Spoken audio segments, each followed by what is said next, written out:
She thought silence would save her. She was wrong. The moment Lena Carter's hand trembled over the dessert menu, the third time Victor had sent it back because her choice reflected poorly on his taste, she realized something horrifying. She had stopped existing, not dying, worse, disappearing while still breathing.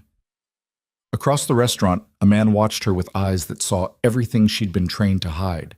Tonight, one of them would shatter her carefully constructed prison. Tonight, she would have to choose between the suffocation she knew and the danger she didn't. This is a story about the woman who forgot she had claws until someone reminded her how to use them. If you want to see how far her choice takes her, stay until the end. Drop a comment with your city so I can see how far this story travels. Now, let's begin where everything fell apart. The restaurant was the kind of place that whispered wealth instead of shouting it. Crystal chandeliers threw fractured light across white tablecloths. The silverware was heavy enough to feel important in your hand. Every surface gleamed with the quiet arrogance of old money, the kind that didn't need to prove anything to anyone. Lena Carter sat very still in her chair, spine straight, hands folded in her lap like she'd been taught, like she'd learned, like she'd been trained over the past 2 years until perfect posture had become a reflex instead of a choice. Across from her, Victor Hale studied the wine list with the concentrated focus of a surgeon reviewing a patient's chart. His jaw was sharp enough to cut glass. His suit probably cost more than most people's monthly rent. He told her once, casually, as if it didn't matter, that he only wore Tom Ford because anything less sends the wrong message. Lena had stopped asking what message her own clothes were sending. "The 2015 Bordeaux," Victor said without looking up. His voice carried that particular tone of certainty that left no room for discussion. "Though I'm not convinced their cellar is properly temperature controlled. Last time the '09 was nearly oxidized." The sommelier, a thin man with the kind of mustache that required maintenance, nodded with practiced deference. "An excellent choice, Mr. Hale. I'll ensure it's properly decanted." Victor didn't thank him. He never thanked service staff. He said it encouraged familiarity. Lena watched the sommelier retreat, wondering if he noticed the way Victor's fingers drummed against the table. That meant he was irritated about something. She'd learned to read those small signs the way sailors learn to read the sky before a storm. "You're slouching," Victor said quietly. She straightened immediately, muscle memory faster than thought. "Sorry." "Don't apologize, just correct it."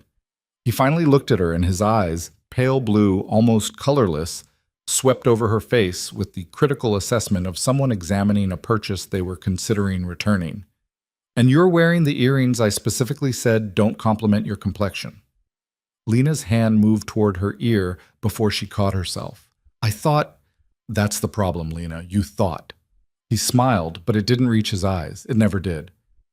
"We discussed this. Your instincts in these matters aren't refined yet. That's why you have me." The word "yet" hung in the air like a promise that was also a threat. She nodded, didn't argue.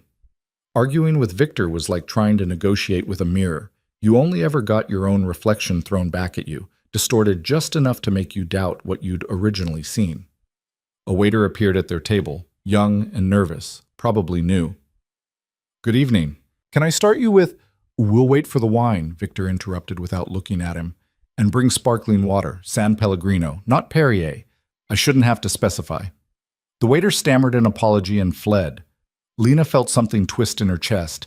She used to be the kind of person who made eye contact with waiters, who said please and thank you like they mattered. When had she stopped doing that? When had she started letting Victor speak for both of them like she didn't have a voice of her own? She knew when. She knew exactly when. "I saw Margaret Wellington today," Victor said, adjusting his cufflinks. They were gold. Everything about Victor was either gold or sharp or both. "She mentioned that the wife of the Hastings and Rose senior partner will be at the engagement party. Patricia something. You'll need to make a good impression." "Of course," Lena said automatically. "Which means you'll need to be briefed on appropriate conversation topics. Nothing political, nothing controversial. Certainly nothing about that book club you mentioned." He said book club the way someone else might say communicable disease. "These women can smell desperation and insecurity. You'll need to project confidence without arrogance, warmth without familiarity." Lena nodded again. She'd become very good at nodding. I've scheduled you with Catherine for etiquette coaching on Thursday. Don't cancel this time. I didn't cancel last time.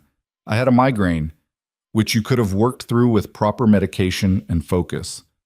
Victor's expression didn't change, but his voice dropped half a degree. That was worse than yelling. Yelling you could identify. Yelling had edges. This was like being slowly lowered into cold water. The engagement party is in 3 weeks, Lena. 3 weeks. Do you understand how many important people will be evaluating you? Evaluating us? I understand. Do you? He leaned forward slightly. Because sometimes I wonder if you grasp what you're becoming part of. This isn't your mother's book club or your college friends' wine nights. This is a different echelon. My colleagues, my clients, they notice everything. Every word, every gesture, every micro-expression on your face. Lena's hands tightened in her lap, hidden beneath the table where he couldn't see the way her knuckles had gone white.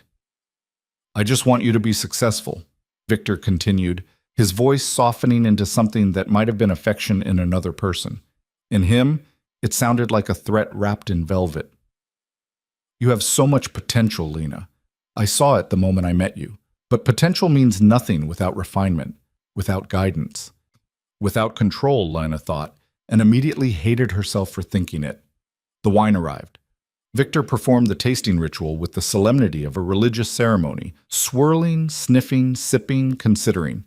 The sommelier waited with the bottle angled at precisely 45 degrees. Acceptable, Victor finally said. The sommelier poured with visible relief. Lena waited for Victor to nod before touching her glass. Another learned behavior. Another small surrender she'd stopped noticing until it had become automatic. To us, Victor said, raising his glass. And to the life we're building. Lena lifted her own glass. The crystal caught the light, throwing tiny rainbows across the white tablecloth. Pretty little prisons of color that disappeared the moment you tried to hold them.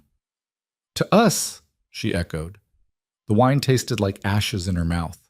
She'd met Victor at a charity gala 2 years ago. Back then, she'd been working at a nonprofit, barely making rent, but happy in a way she hadn't known how to value. She'd worn a borrowed dress and cheap shoes that pinched. She'd felt invisible among all those rich people with their casual wealth and their easy confidence. And then Victor had noticed her. You're different, he'd said. You're real. For 6 months, it had been perfect. He'd been attentive, generous, interested in everything she said. He'd listened when she talked about her work, her dreams, her stupid little hopes that seemed so small compared to his world of corporate law and 7-figure deals. He'd made her feel seen. The shift had been so gradual she hadn't noticed it happening. First, it was suggestions about her clothes. Not criticisms, just helpful observations. Then it was introducing her to better restaurants, better wine, better everything. Teaching her to appreciate quality, refinement, class. By the time she realized he wasn't teaching her, he was replacing her, it was too late. She'd already said yes to moving in with him. Yes to quitting her job because, you don't need to work, darling. Let me take care of you. Yes to the engagement ring that felt more like a collar than a promise. And now here she sat, in a restaurant where the napkins probably cost more than her old weekly grocery budget, trying to remember what her own voice used to sound like before she'd learned to modulate it to match Victor's preferences. You're doing it again, Victor said. Lena blinked. What? That vacant expression, like you're somewhere else. He set down his wine glass with careful precision. It's unbecoming, especially in public. I'm just tired. Then drink some water. Sit up straighter. Engage. His smile was back, sharp as a blade. I'm not asking for perfection, Lena. Just presence. Just my soul, she thought. Just everything I used to be. She reached for her water glass, and that's when she saw him. The man was sitting 3 tables away, partially obscured by a decorative column. Dark hair, darker eyes, wearing a suit that made Victor's Tom Ford look like it was trying too hard. He wasn't looking at his companion, an older woman gesturing animatedly about something. He was looking directly at Lena. Not the way men usually looked at women in restaurants like this. Not with assessment or interest or the casual objectification of someone evaluating potential. He was looking at her like he could see straight through the expensive dress and the carefully styled hair and the practiced posture. Like he could see the parts of her she'd buried so deep she'd almost forgotten they existed. And his expression, it wasn't pity. That would have been bearable. It was recognition, like he knew exactly what she was, what she'd become, what she was pretending not to notice about her own life. Lena's breath caught in her throat. The stranger didn't look away, didn't smile, didn't acknowledge the social convention that strangers weren't supposed to stare at each other across expensive restaurants like they were reading each other's entire histories in a single glance. "The scallops are excellent here," Victor was saying. "Though if you're still concerned about your figure, perhaps the sea bass—" "I'll have the scallops," Lena heard herself say. Victor's fork paused halfway to his mouth. "You're certain? Last month you mentioned feeling bloated after shellfish." "I'm certain." Something flickered across Victor's face. Surprise, maybe, or displeasure at this tiny rebellion, this microscopic assertion of preference. But he nodded. "Of course, whatever you'd like." It was such a small thing, so insignificant. One menu choice in a lifetime of surrendered decisions. So why did it feel like she'd just thrown a brick through a window? Lena forced herself to look away from the stranger and focus on her wine. Her heart was doing something irregular in her chest, a rhythm that didn't match the quiet piano music drifting through the restaurant. Dinner arrived in courses. Each played a work of art that Victor analyzed with the same critical eye he applied to everything else. He explained the flavor profiles, the techniques, the proper way to appreciate what they were eating. Lena nodded and chewed and swallowed and tried not to think about how she'd stopped tasting food somewhere along the way. She didn't look at the stranger again. Didn't need to. She could feel his gaze like heat against her skin, constant and unwavering and completely inappropriate. And she hated that some part of her, some buried, suffocated part she'd thought was dead, felt alive under that attention in a way Victor's carefully modulated affection had never managed. "Dessert menu," Victor said, snapping his fingers at a passing waiter. The waiter brought 2 leather-bound menus. Lena opened hers and stared at the elaborate descriptions without reading them. "The crème brûlée," Victor decided. "You'll have the fruit plate." Lena's fingers tightened on the menu. "Actually, you had a heavy lunch." It wasn't a question. He tracked her meals the way generals track troop movements. "Fruit will be lighter." This was the moment. This was where she was supposed to nod and smile and agree and let him make another decision for her about her own body, her own hunger, her own desires. This was where Lena Carter, the real Lena, the one who'd existed before Victor started erasing her, was supposed to stay buried. "I'll have the chocolate soufflé," she said quietly. The silence that followed was so complete she could hear the piano player miss a note across the room. Victor set down his menu. His expression didn't change. That was the scariest thing about him. He never had to raise his voice or make a scene. He could communicate infinite displeasure with the subtle tightening of his jaw, the fractional narrowing of his eyes. "The soufflé takes 20 minutes to prepare," he said. "I have a conference call at 9. "Then I guess we'll have to wait." Where had that come from? Where had that voice, steady, calm, completely unapologetic, come from? Victor studied her like she was a stranger. "Are you feeling well?" "I'm fine." "Because this isn't like you." Exactly, Lena thought. This isn't like the person you've been creating. This is like the person I used to be. "I just want dessert," she said. For a long moment, Victor said nothing. Then he smiled, that sharp, dangerous smile that meant she'd be paying for this later in small, subtle ways she wouldn't be able to name or defend against. "Of course," he said. "Whatever you want." But the way he said "whatever you want" made it clear that wanting things was itself a transgression. The waiter took their order and fled. Victor excused himself to the restroom, and the moment he was gone, Lena felt like she could breathe again. Actually breathe. Not the shallow sips of air she'd been taking all evening. She looked up. The stranger was standing.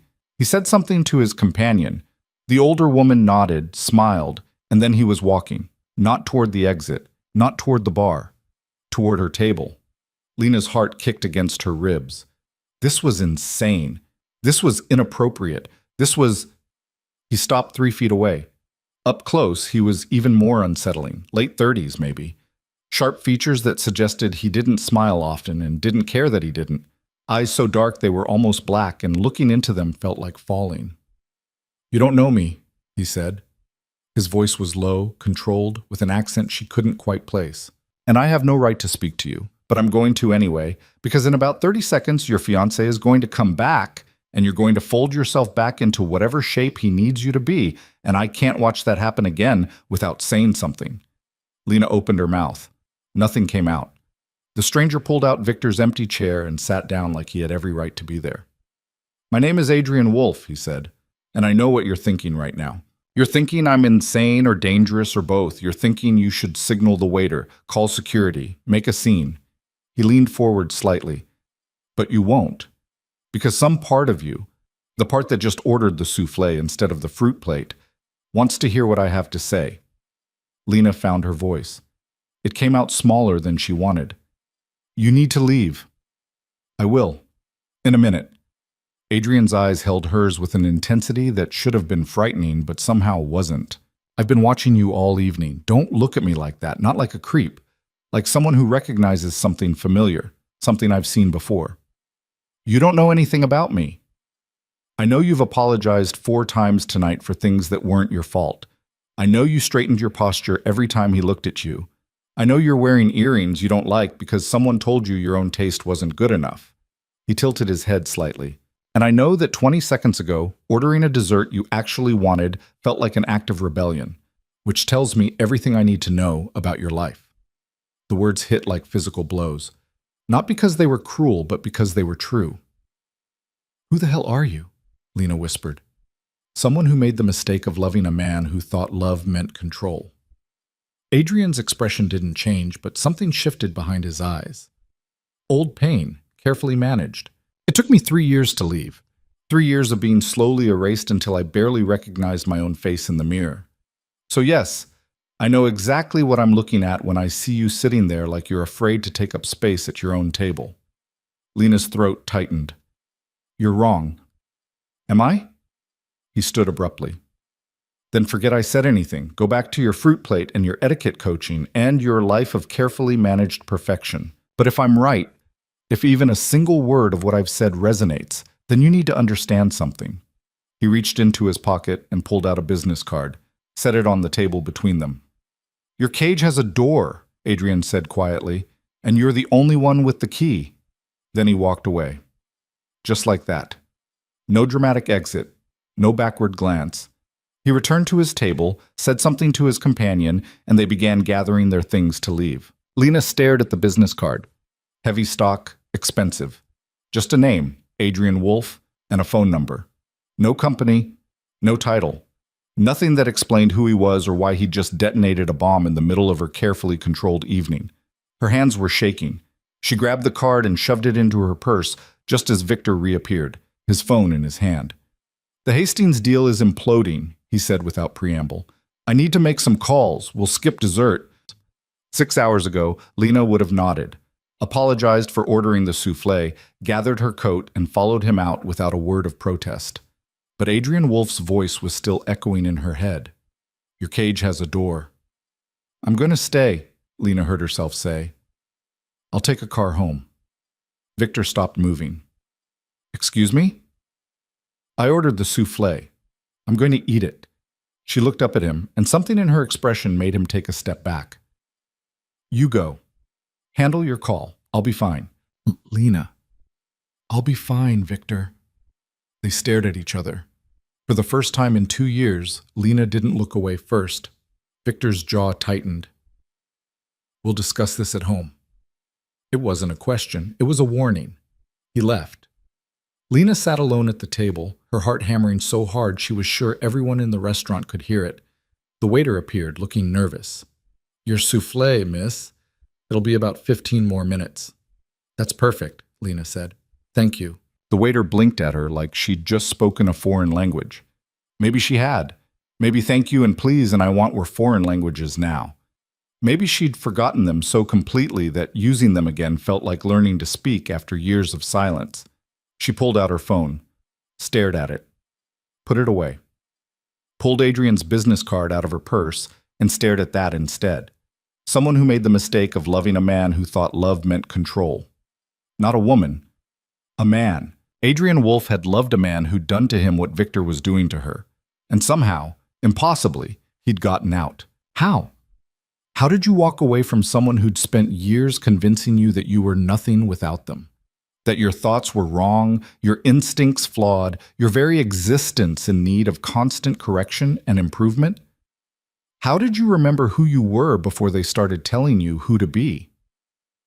The soufflé arrived, perfect and golden and dusted with powdered sugar. The waiter set it down with a flourish. "Enjoy, miss." Lena picked up her spoon. Her hand was still shaking. She took a bite. It was the most delicious thing she'd ever tasted. Or maybe it just tasted like choice, like the small radical act of deciding something for herself and actually following through.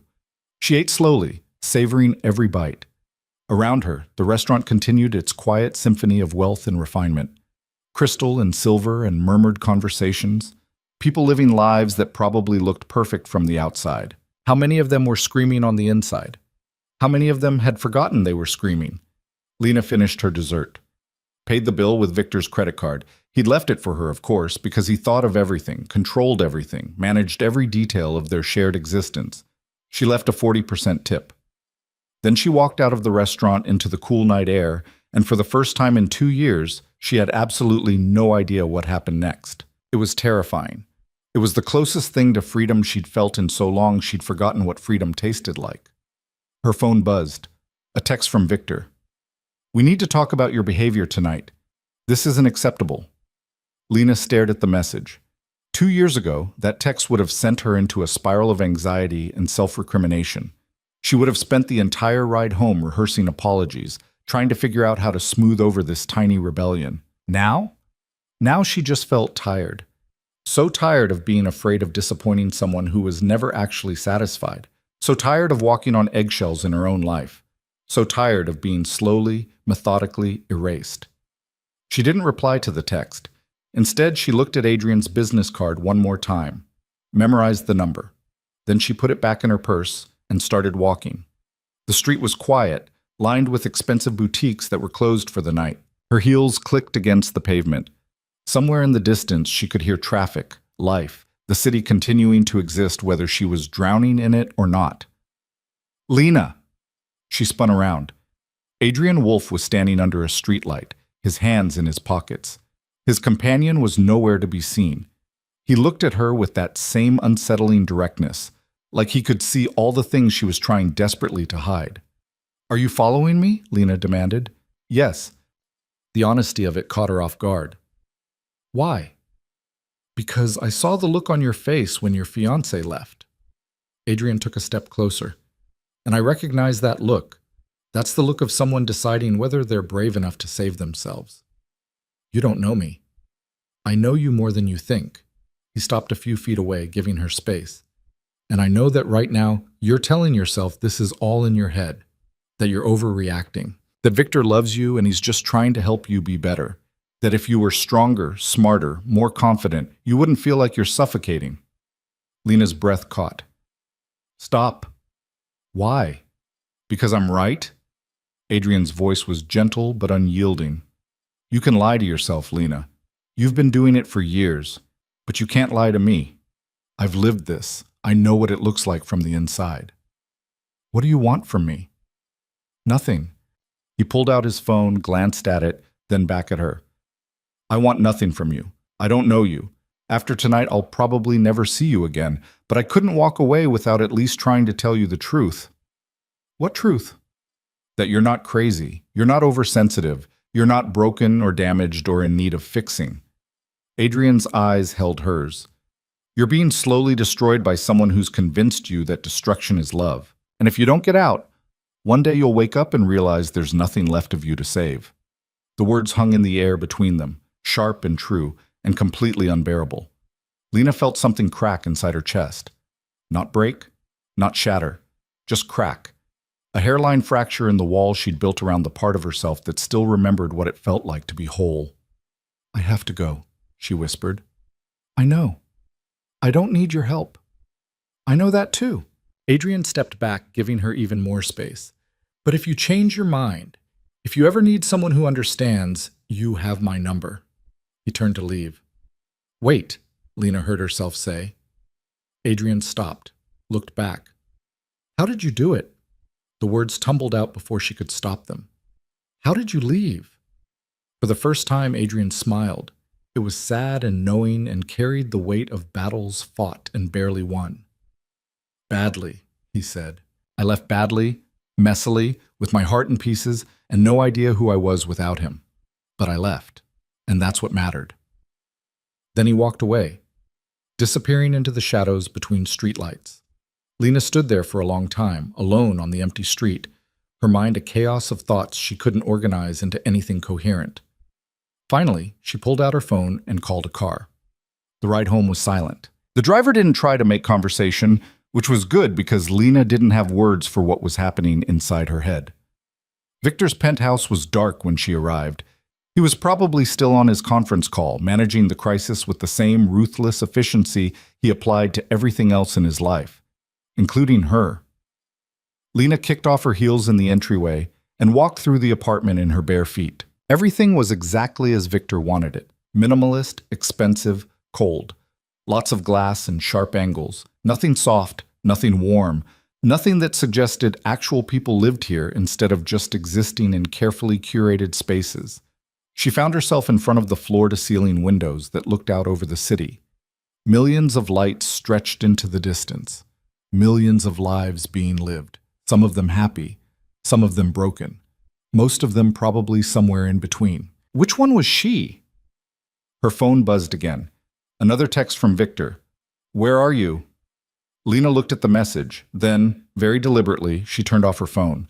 It was such a small act of defiance. Meaningless, really. He'd just call the landline, or come home, or find some other way to reach her because Victor always found a way to reach her. But for this moment, this tiny, fragile moment, she was unreachable.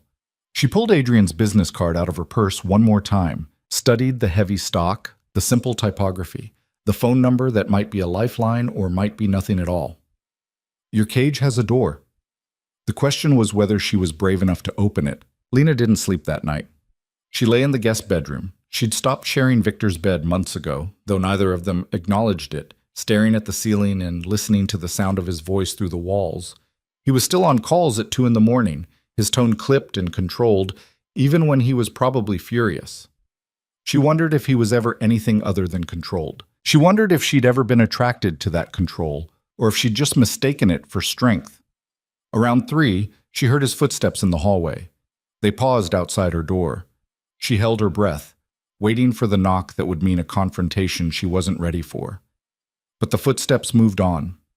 His bedroom door closed with a soft click. Lena exhaled and hated herself for the relief she felt.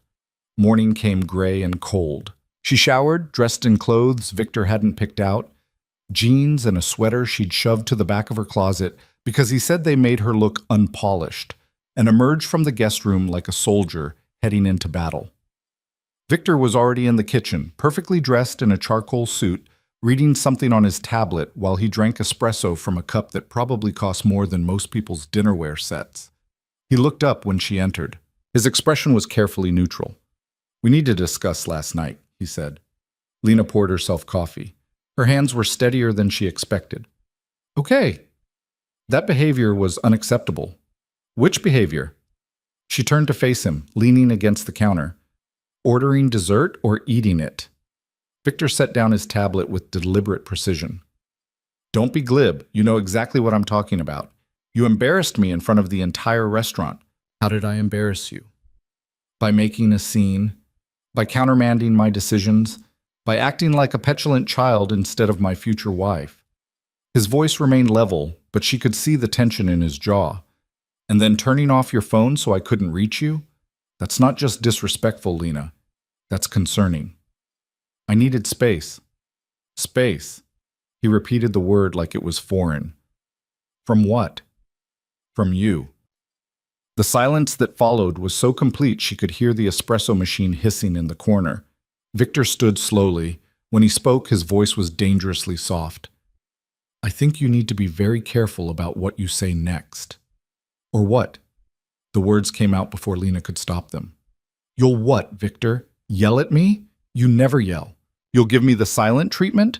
Make subtle comments about my failures for the next week? Cancel our dinner reservations and make me feel like it's my fault?" I have never done anything except try to help you become the best version of yourself. No. Lena set down her coffee cup. You've tried to turn me into someone else entirely. Someone who doesn't exist. Someone I don't even recognize. Victor's expression shifted. Not to anger. That would have been easier. To something that looked almost like concern, but felt like manipulation. You're not yourself right now. I think you should sit down. Have you been taking your vitamins? Sometimes low iron can cause... I'm not sick, Victor. I'm awake. Awake to what? To the fact that I've spent 2 years letting you erase me piece by piece until there's almost nothing left. He moved toward her, and she instinctively stepped back. Something flickered in his eyes when she did that. Surprise, maybe, or calculation. Lena. His voice was gentle now, the way you'd speak to a frightened animal. I love you. Everything I do is because I love you. If I push you to be better, it's because I see your potential. If I guide your choices, it's because I have more experience in these social circles. I'm trying to protect you from making mistakes that could hurt both of us. By deciding what I eat, what I wear, who I talk to. By helping you navigate a world you don't understand yet. I don't want your help anymore. The words hung in the air like smoke after a gunshot. Victor stared at her. For the first time since she'd known him, he looked genuinely thrown. What are you saying? I don't know yet. Lena's heart was hammering, but her voice stayed steady. But I know I can't do this anymore. I can't keep pretending I'm okay with the way you treat me. I can't keep making myself smaller so you can feel bigger. That's not what I do. That's exactly what you do. She grabbed her purse from the counter. I'm going out. Where? I don't know. Anywhere that isn't here. Lena, don't. She held up a hand. Don't try to fix this right now. Don't try to explain it away or tell me I'm overreacting or suggest I need therapy or vitamins or whatever excuse you're preparing. Just let me go. She walked past him, half expecting him to grab her arm, to physically stop her. But Victor would never do something so crude, so obvious. His control was subtler than that. This is about that man, isn't it? His voice followed her to the door. The one who approached you at the restaurant. I saw him on the security footage. Lena froze with her hand on the doorknob.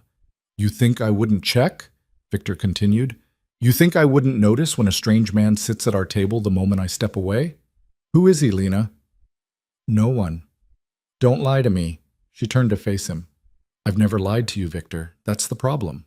I've been completely honest, and you've used every truth I've ever told you as ammunition to rebuild me into someone else. His name is Adrian Wolf, Victor said, pulling out his phone. I had my assistant look into him. He owns a private security firm. Very exclusive clientele, very expensive, and very interested in my fiancée, apparently. It wasn't like that. Then what was it like? Victor's eyes were cold now. All pretense of concern dropped. Because, from where I'm standing, it looks like you're having some kind of crisis that's being encouraged by a stranger with questionable motives. He was trying to help me. Help you do what? Leave me? Destroy everything we've built together?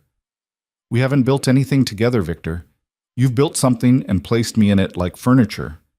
There's a difference. She opened the door.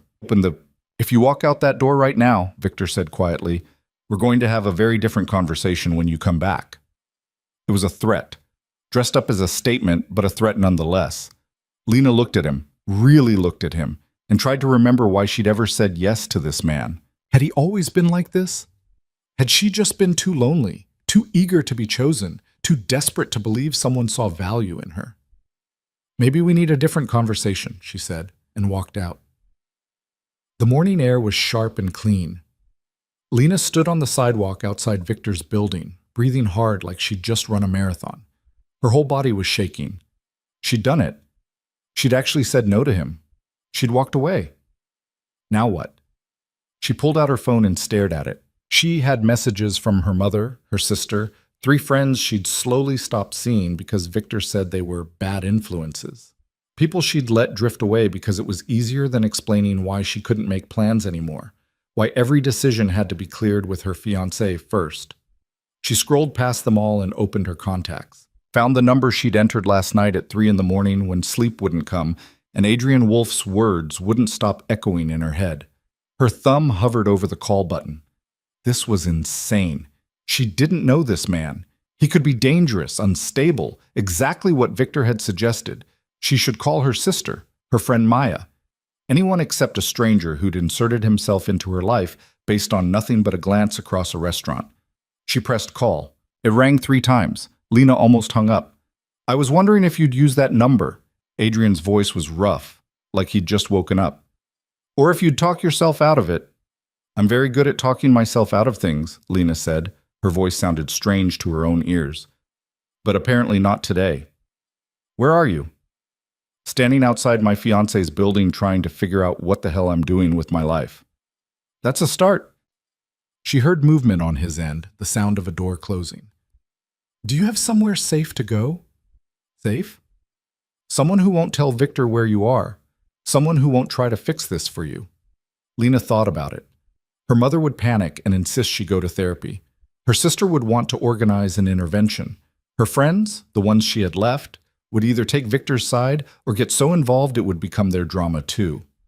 "Not really," she admitted. Adrian was quiet for a moment. "There's a coffee shop on the corner of 5th and Morrison. Independent place, always busy, public enough to be safe, quiet enough to actually talk. Can you get there?" "I don't need you to save me." "I'm not trying to save you. I'm offering you a cup of coffee and a conversation with someone who won't judge you for being confused." Lena closed her eyes. This was a terrible idea. She should hang up, go back upstairs, apologize to Victor, and try to fix whatever she'd just broken. "I'll be there in 20 minutes, she said. The coffee shop was exactly what Adrian had described.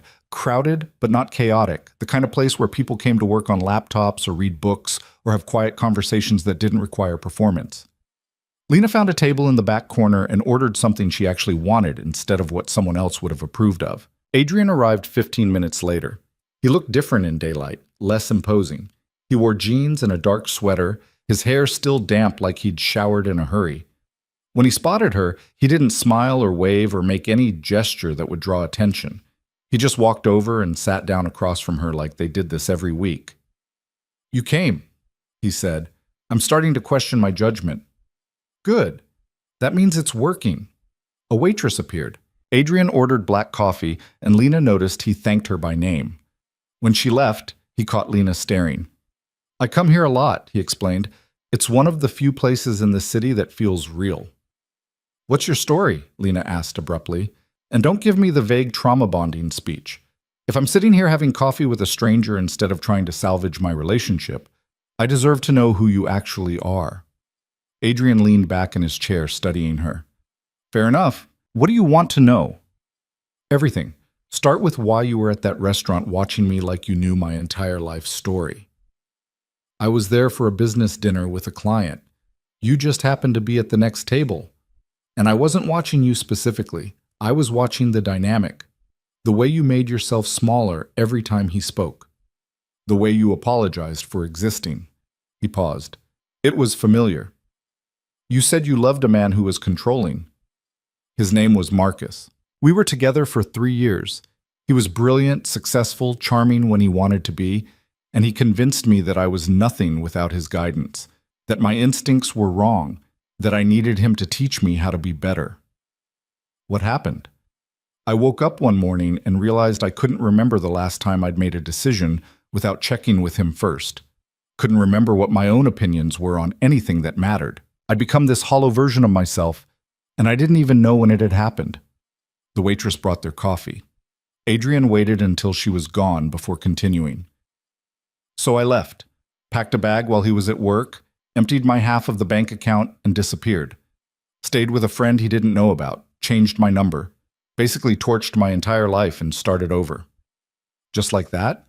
"Not just like that. It was messy and terrifying, and I spent 6 months in therapy trying to figure out who I was without him telling me. But yeah, I left. Because staying would have killed me. Maybe not literally, but the person I was before Marcus. She would have been completely gone." Lena wrapped her hands around her coffee cup. "She? I was a woman when I met Marcus. Figured out I was a trans man about a year after I left him." Adrian's expression was carefully neutral. "Turns out it's hard to understand yourself when someone else is constantly defining you." "Oh." Lena didn't know what else to say. "I'm sorry. I didn't..." Don't apologize. I told you because it's relevant. When you're with someone who's slowly erasing you, you lose track of everything. Your preferences, your boundaries, your identity. Everything becomes about maintaining the peace, about being who they need you to be. Victor found out about you, Lena said quietly. Had his assistant research you. He thinks you're trying to manipulate me. Of course he does. Men like Victor see threats everywhere because their control is so fragile. The moment you show any sign of independent thought, they panic. He said we'd have a different conversation when I got back. Are you going back? Lena stared into her coffee. I don't know. I live there. All my things are there. My whole life is built around him. I don't have a job anymore. I don't have my own money. She stopped, hearing herself. I sound pathetic. You sound trapped. There's a difference. How did you do it? Really? How did you walk away from everything? Adrian was quiet for a long moment. When he spoke, his voice was gentle. I stopped waiting for permission. I stopped waiting to feel ready, or certain, or brave enough. I just decided that anything was better than the slow death of staying. What if I'm wrong? Lena's voice cracked. What if this is all in my head? What if I'm just scared of commitment or self-sabotaging or... Lena. Adrian leaned forward. Has Victor ever apologized to you? Actually apologized without deflecting or turning it into something you did wrong? She opened her mouth to say yes. The word wouldn't come. Has he ever asked you what you wanted and actually listened to the answer? Silence. Has he ever made you feel like your thoughts, your feelings, your desires mattered as much as his? Lena felt something crack inside her chest. Not break. She'd been breaking for 2 years. This was different. This was the crack that happens right before something finally shatters completely. No, she whispered. Then you're not wrong. You're not crazy. You're finally seeing clearly. A tear slid down her cheek, then another. Lena tried to wipe them away, but they kept coming, and suddenly she was crying in the middle of a coffee shop while a stranger who'd appeared in her life less than 12 hours ago sat across from her and didn't tell her to calm down or pull herself together or worry about what people might think. I'm sorry, she managed. Stop apologizing. Adrian pushed a napkin across the table. You're allowed to cry. You're allowed to be a mess. You're allowed to not have all the answers. I don't know what to do. Yes, you do. You're just scared to do it. Lena looked up at him through her tears. What if leaving him is the biggest mistake I ever make? What if staying with him is? The question hung between them. Her phone buzzed. A text from Victor. Where are you? We need to talk. Don't make this worse than it needs to be. Lena stared at the message. The old version of herself would have responded immediately. Would have apologized, made excuses, rushed back to smooth things over. The version of herself that had ordered chocolate souffle and walked out of his apartment that morning. She turned off her phone. I need to get my things, she said. From the apartment. I can't just leave everything. Do you have somewhere to go once you have them? Lena thought about Maya, her friend from college who'd stopped calling after Victor made it clear he disapproved of her lifestyle choices, which apparently meant having opinions and refusing to pretend she didn't. Maya had sent her a text last month. I miss you. Call me when you remember who you are. Maybe, Lena said. I have a friend. We haven't talked in a while, but call her. What if she's angry at me for disappearing? Then she'll tell you, and you'll deal with it.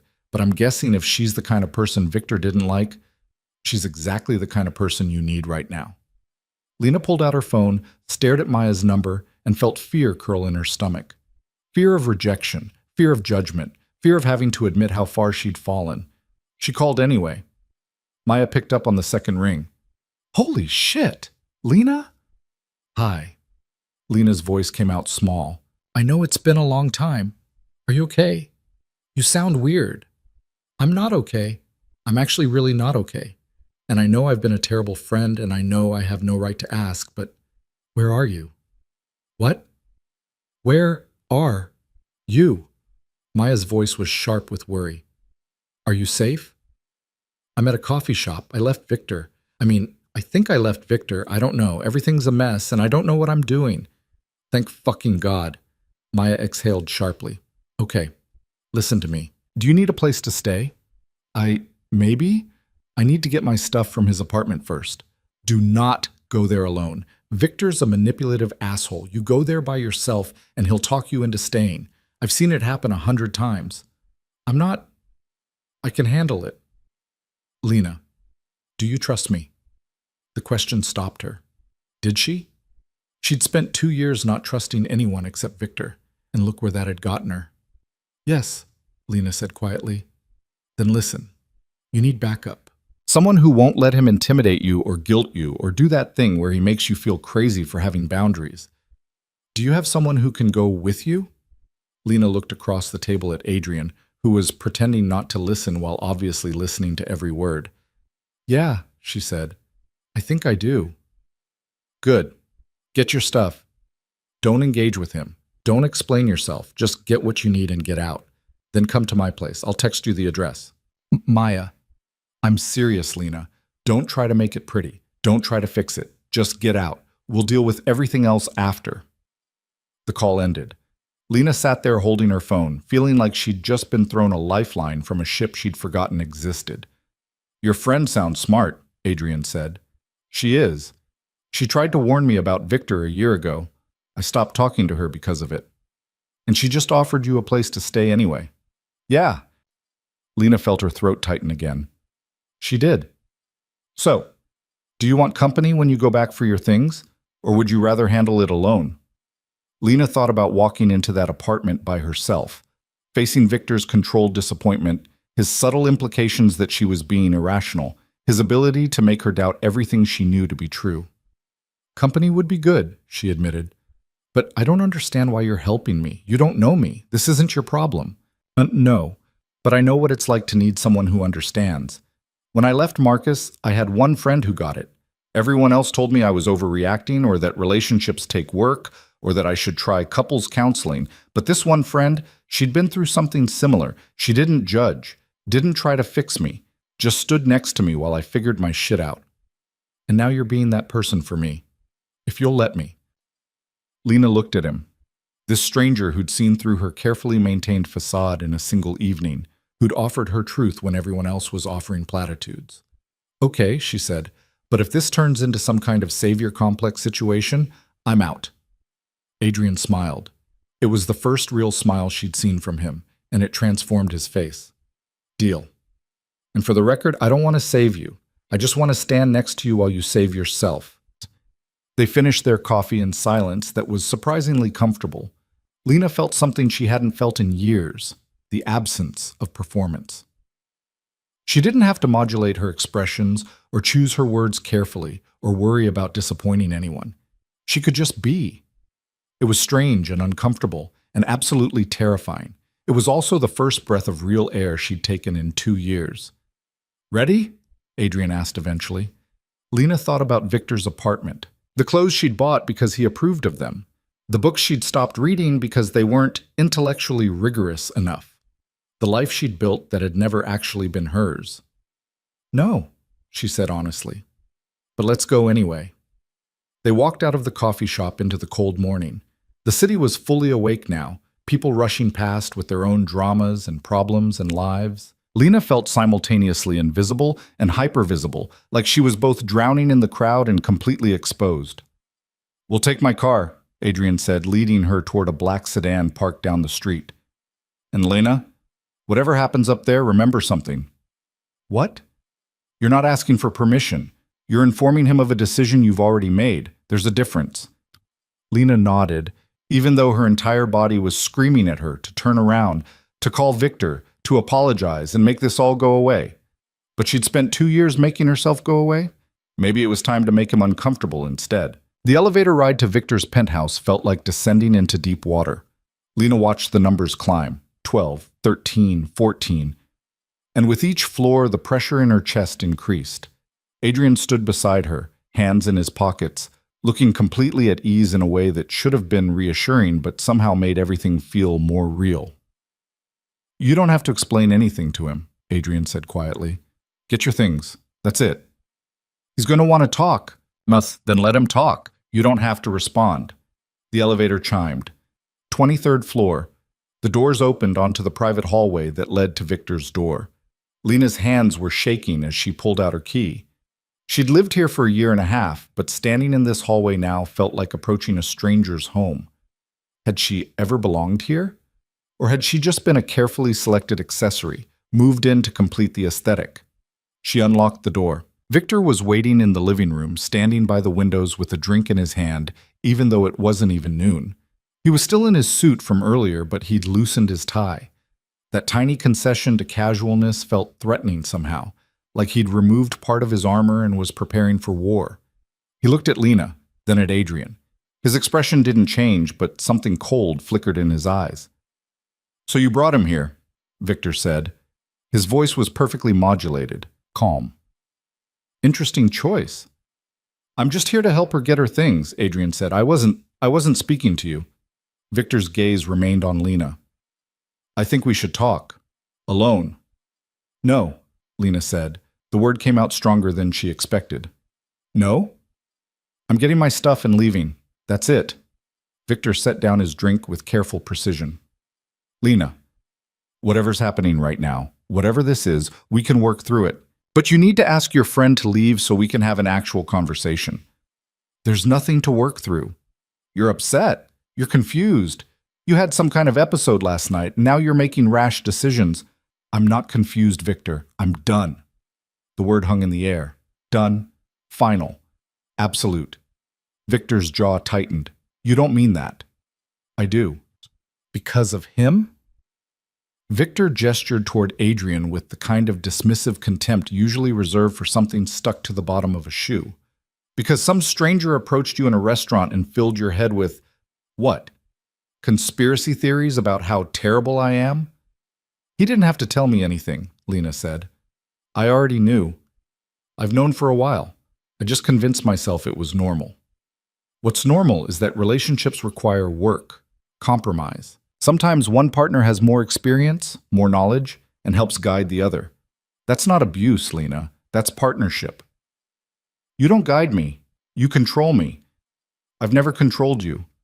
Victor moved closer. Not threatening exactly, but deliberate. "I've offered suggestions, helped you avoid mistakes, supported your growth. If you felt controlled, that's a perception issue we can address in therapy." "There it is," Adrian said quietly. Victor's eyes cut to him.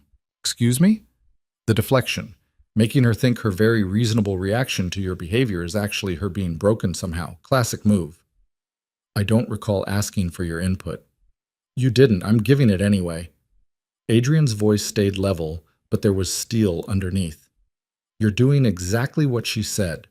Telling her that her feelings are wrong, that she needs fixing, that if she'd just try harder, trust you more, be less difficult, everything would be fine. You know nothing about our relationship." "I know enough." Victor laughed. It was a cold sound, completely devoid of humor. "Lena, do you hear this? You've brought a complete stranger into our home, into our private life, and you're letting him speak for you. How is that any different from what you're accusing me of?" "He's not speaking for me," Lena said. "He's saying what I'm too tired to say myself." "Which is what? That I'm some kind of monster? That I've been abusing you?" Victor's voice rose slightly. "I've given you everything. A home, security, a life most people would kill for. And this is how you repay me? By listening to some— Don't." Adrian's voice cut through the room. "Whatever you're about to say, don't." "Or what?" "Or you'll prove every single thing she's realized about you in the past 24 hours. They stared at each other. The air in the room felt charged, dangerous. Lena had never seen Victor lose his composure, but she could see him fighting for it now. His hands were clenched at his sides. A vein pulsed in his temple. "I want you out of my home," Victor said quietly. "I'm leaving," Lena said, "as soon as I get my things." "I was talking to him. He's staying until I'm done." Victor turned to her, and for the first time she saw something other than controlled disappointment in his eyes. She saw rage, pure, undiluted rage that he was barely keeping contained. "You're making the biggest mistake of your life," he said. "Maybe, but it's my mistake to make." "You think you can just walk away? You have nothing, Lena. No job, no money, no prospects. You've been out of the workforce for 2 years. Who's going to hire you? Who's going to want you?" The words were designed to cut, designed to make her small and afraid and desperate. 6 months ago, they would have worked. I don't know, Lena said. I guess I'll find out. She walked past him toward the bedroom. Her legs felt unsteady, but she kept moving. Behind her, she heard Adrian speak. You should probably stay out here, he said to Victor. Give her some space. This is my home. I'll go where I want. Yeah, you could do that. Or you could act like someone who actually cares about her comfort for the first time in your relationship. Lena didn't hear Victor's response. She was already in his bedroom, staring at the closet full of clothes she'd bought because he approved of them. Neutral colors. Classic cuts. Nothing too bright or bold or attention-grabbing. Nothing that screamed, look at me instead of look at us. She started pulling things off hangers. Not everything. Just the pieces that felt like hers. The sweater her sister had given her, the jeans Victor hated, the dress she'd worn on her 30th birthday before she'd met him. Evidence of a person who used to exist. The suitcase was in the closet. She pulled it down and started packing mechanically. Clothes, shoes, toiletries. Her hands were shaking, but she kept moving. If she stopped, she might lose her nerve. You can't even look at me. Lena spun around. Victor was standing in the doorway, Adrian visible behind him in the hallway, watching. I asked you to stay in the living room, Lena said, and I'm asking you to stop this insanity and talk to me like an adult. I am talking to you. I'm telling you I'm leaving. Why? Victor stepped into the room. Give me one concrete reason, not vague feelings or complaints, an actual reason why you're throwing away 2 years and a future together. Lena stopped packing, turned to face him fully. You want one reason? Yes. You've never once asked me what I wanted and actually listened to the answer. Not about where to live or what to eat or who to spend time with or what to do with my life. Every single decision has been yours. Every single time I've tried to express a preference, you found a way to make me feel stupid for having it. That's not true. What's my favorite color, Victor? He blinked. What? My favorite color. We've been together for 2 years. We're engaged. What's my favorite color? Victor's expression shifted. Uncertainty flickered across his face. Blue. Green. It's green. It's been green my entire life, but you don't know that because you've never asked. You decorated this entire apartment without once asking what I liked. You just decided, and I went along with it because I thought that's what love looked like. This is ridiculous. What do I do on Sunday mornings when you're playing golf? Victor faltered. You read or something. I used to volunteer at an animal shelter every Sunday for 3 years before I met you. I loved it. It made me feel useful. But you said it was a waste of time and that I needed to focus on more important things. So I stopped, and you didn't even notice. You never asked what I was giving up to build this life with you. Lena? What's my favorite food? What's my middle name? What did I want to be when I was a kid? What's the last book I read that you didn't assign me? Her voice was rising now, months of swallowed words pouring out. You don't know any of it because you've never cared to know. You only care about the version of me that fits into your life. The version that makes you look good at dinner parties and doesn't embarrass you by having opinions. Victor's face had gone very still. That's not fair. No, what's not fair is that I let you do it. What's not fair is that I convinced myself this was normal, that being slowly erased was just part of being in a mature relationship. I never asked you to erase yourself. You didn't have to ask. You just made it clear that being myself was never quite good enough. The silence that followed was absolute. Victor stared at her like she was a stranger, and Lena realized with a jolt that maybe she was. Maybe the person he'd fallen in love with, or thought he'd fallen in love with, had been a fantasy. A blank canvas he could paint whatever he wanted onto. If you walk out that door, Victor said quietly, we're done. No second chances. No working it out later. You'll be throwing away everything we could have had. I know. You'll regret this. Maybe, Lena zipped up her suitcase, but I'll regret staying more. She walked toward the door.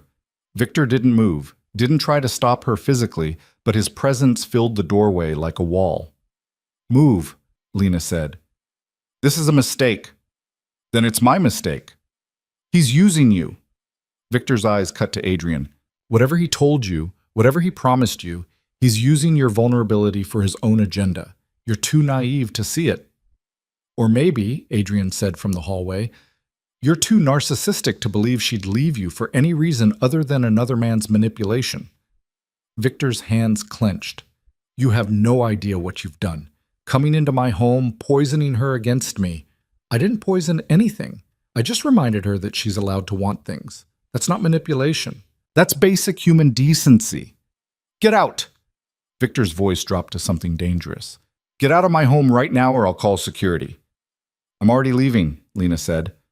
We both are. She pushed past Victor into the hallway. Adrian fell into step beside her, and together they walked toward the front door. Lena half expected Victor to follow, to make one last attempt at stopping her, but when she glanced back, he was just standing in the bedroom doorway, watching her leave with an expression she couldn't read. It should have felt like victory, like freedom. Instead, it felt like stepping off a cliff and hoping someone had bothered to build a safety net below. The elevator ride down was silent. Lena clutched her suitcase handle so hard her knuckles went white. She could feel Adrian's presence beside her, solid and real, but she couldn't look at him. If she looked at him, she might start crying or screaming, or both. They made it to the lobby, through the rotating doors, onto the street where Adrian's car was still parked. Lena made it 3 steps before her legs gave out. She didn't fall. Adrian caught her, one hand under her elbow, steadying her until she found her balance again. Sorry, she managed. I'm fine. You're not fine. That's okay. She couldn't finish the sentence. Couldn't explain the feeling of having just destroyed her entire life on a hunch that might be completely wrong. In the car, Adrian said gently. You can fall apart in the car. He opened the passenger door. Lena climbed in, her body moving on autopilot. Adrian loaded her suitcase into the trunk and slid into the driver's seat. Where to? He asked. Lena pulled out her phone, found Maya's text with her address. Read it out loud in a voice that didn't sound like her own. Adrian pulled into traffic. The city slid past the windows, buildings and people and life continuing despite the fact that Lena's world had just imploded. She watched it all with a strange detachment, like she was underwater and everything above the surface was happening to someone else. You did the right thing, Adrian said after a few minutes. How do you know? Because you're still breathing. That's more than you were doing up there. Lena laughed. It came out broken, edged with hysteria. I just left my fiancé. Gave up the apartment I've been living in. Walked away from a life most people would kill for, and I have no idea what happens next. What happens next is you figure it out, one day at a time, one decision at a time. What if I can't? Then you ask for help, from your friend, from a therapist, from whoever you need. From you? Adrian was quiet for a moment. I'm not trying to be your savior, Lena. I'm not trying to replace Victor with some different version of control. I'm just someone who saw you drowning and threw you a rope. What you do with that rope is up to you. Why? Lena turned to look at him. Why do you care? You don't know me. This isn't your problem. Because 3 years ago I was you, standing in the ruins of a relationship that nearly killed me, trying to figure out how to be a person again. And someone helped me. Not because they had to. Not because they wanted something from me. Just because they could. He glanced at her briefly before returning his attention to the road. I'm paying it forward. What if I'm making a huge mistake? What if Victor was right and I'm just confused or having some kind of crisis? Lena, Adrian's voice was firm. Do you trust yourself right now? Not what Victor told you to think. Not what you're afraid people will say. Do you in your gut trust that leaving was the right decision? Lena closed her eyes.